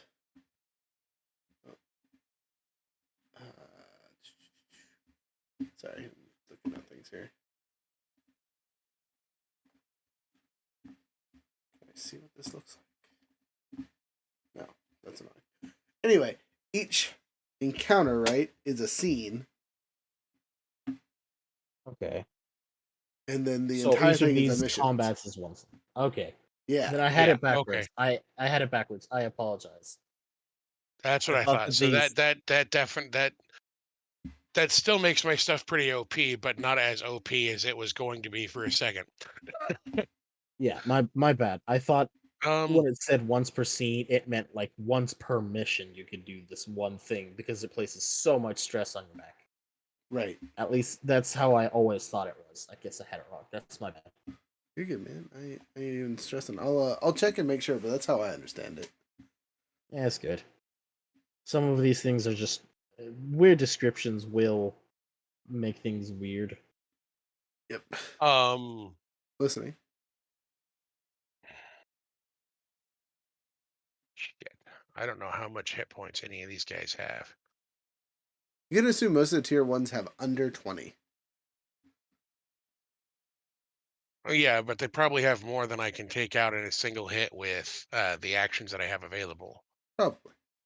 And my idea was to try to get them to surrender without having to do excessive amounts of damage to this little base.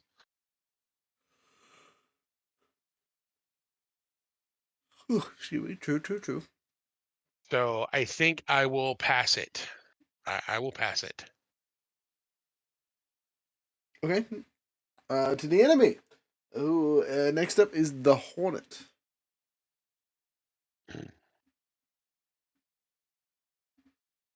Sorry, now you got the right spot. I'm on the wrong thing. Hornet, where you at? Bam.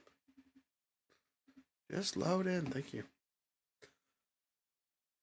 All right. Well, so. Oh, interesting. That's funny. It's taking a Stinger pistol shot at the dude right in front of him. Let's see what else. It's a quick action. So it is also going to do a quick action, or a quick tech, and a regular attack. So we're going to start with the regular attack first. It has a +1 accuracy and a +1 to hit. Total of 20 even. Okay. Not really much I can do about that. You take a whopping 1 point of damage. Okay. And target becomes impaired until the end of their next turn. Conditions impaired. Means difficulty on attack saves and skill checks. Okay. It's now making a quick tech bonus. On a hit, take 3 heat and become jammed until the end of their next turn. Okay, so it's got a +2 to hit. Total of 12 on your E defense.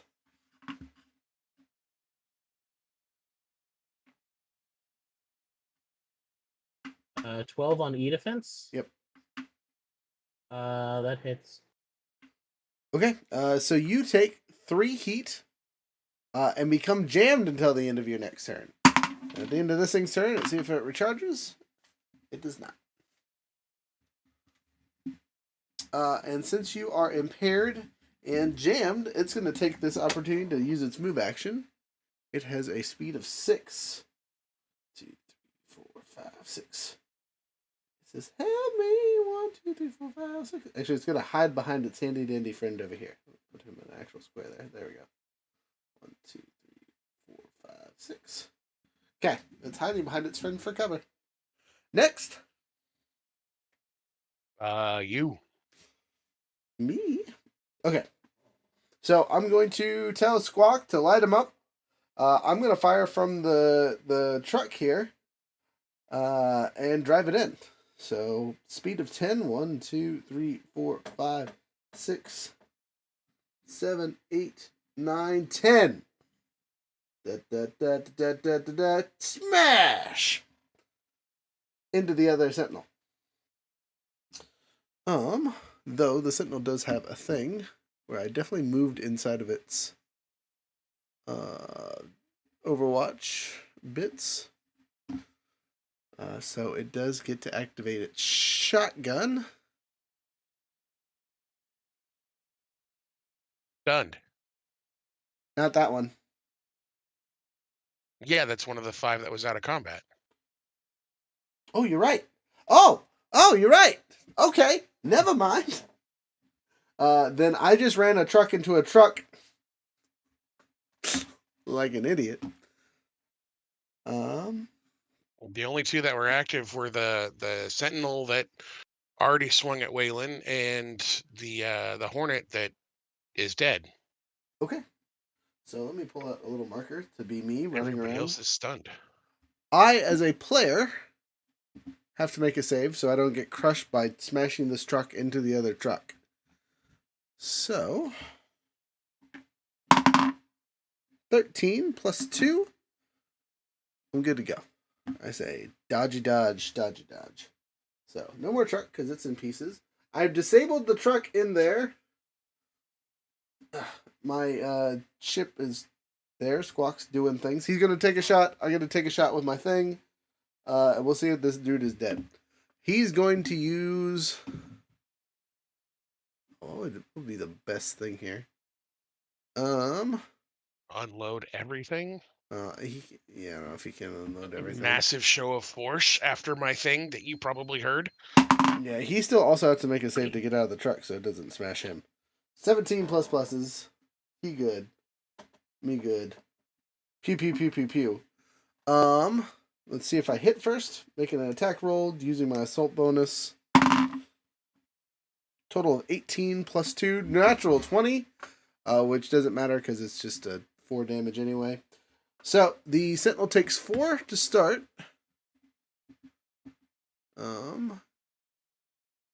To include its armor, which is whatever.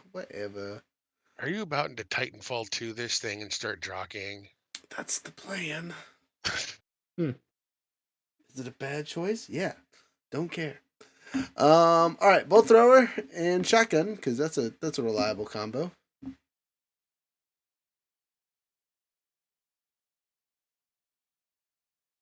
Yeah. Pluses, it's the equivalent of prone, so I get an accuracy bonus. 5 plus 5. Wow, that's trash. Plus 2, so total of 12. Does a 12 hit this thing? I think it does. But yeah, evade of 8. So yeah, he takes it for the first attack and second attack with the shotgun. Actually, sorry, I don't get a second attack with the shotgun because I had to do the jump, dodge, roll silliness. So 2d6 plus 1d6 from the bolt flinger. Trash. Total of 8. 8 and 4 is 12. This thing is still technically alive. And as a bonus, because it's dumb, it's no longer restrained. Because I blew off the thing holding it in place and crashed the truck into it. Oh, truck damage. Oh, sorry. Totally forgot. So it hit full speed. Alright, rolling kinetic damage. Oh. Alright. Boys, this is why we make sure we do all the fun stuff first, because I just rolled 12 on the kinetic damage. Even if I have it, just because most of it's going into the other truck, he's done so. And that's my turn. That's all I can do. Shenanigans and all.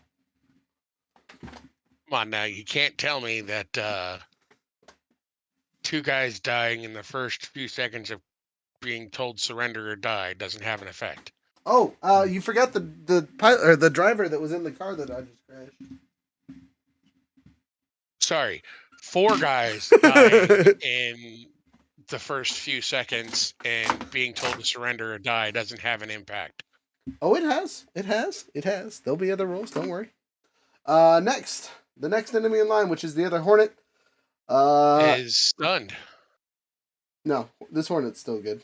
No, it's stunned. From what? The Hornet that attacked him, and unless I'm miscounting, you said the 5 that are not in combat. 1, 2, 3, 4. Oh, there was definitely 4. No, because he already got one already. No, I already got one. I don't know. There was 3 over here that were out of the mech. The 2 Hornets and this Sentinel over here were Yeah, not loaded up. I thought that Hornet was dead. No. We killed one hornet. No, the other hornet's over here. He moved. He ran away. Okay. He messed Waylon's stuff So up and like stunned and stabbed and then ran. 1, 2, 3, 4, 5. So the 2 that could act have acted. The rest of them are stunned. No. I'm telling you right now, the 3 that were over here, the ones that rolled even. This is why I did the dice at the original bet. Yes, It's the but other when I stunned them, Mm-hmm. you said that there were the only 2 that weren't stunned Mhm. were the 2 that were in active combat. So that would mean the Hornet and the Sentinel that were attacking him were the only 2 that weren't Gotcha. stunned, I, because there were I, 5 that were stunned, I understand what you're saying now. Okay. which means it goes back around to the top of the initiative. Okay. I will. Or, yeah. Whoever you recommend to go next goes next. Yeah, we'll go back to the top of the initiative. All right. They have all lost their stunned status for now. How are we doing on time? So that was the entire first round. And we are sitting at the 3 hour and almost 45-minute mark, and sitting at the 9:45-ish mark for real time. So, do you guys want to push it a little bit extra, or do you want to call it here?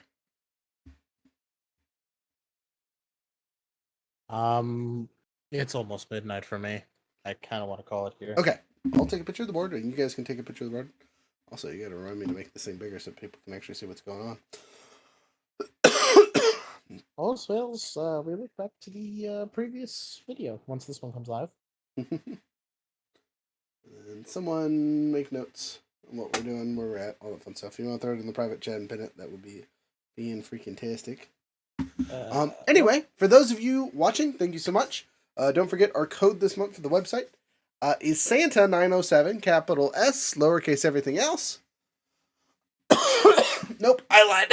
It's all caps. It's Santa all caps, and then 907. Anyway, with that, I hope you guys all have a wonderful week. Merry Christmas, Happy Holidays, all that fun stuff. Our next Lancer session should be sometime in January. We'll get a confirmation on the date and see whether or not we're running it, because I will be traveling in January, / not dealing with Epic Sages for the month, for the most part, but Lancer is near and dear to my heart. I might take the time to take care of that. So, excuse me, sorry. I hope you all had a wonderful time. You two, obviously, let's do our after action review, and have a wonderful night.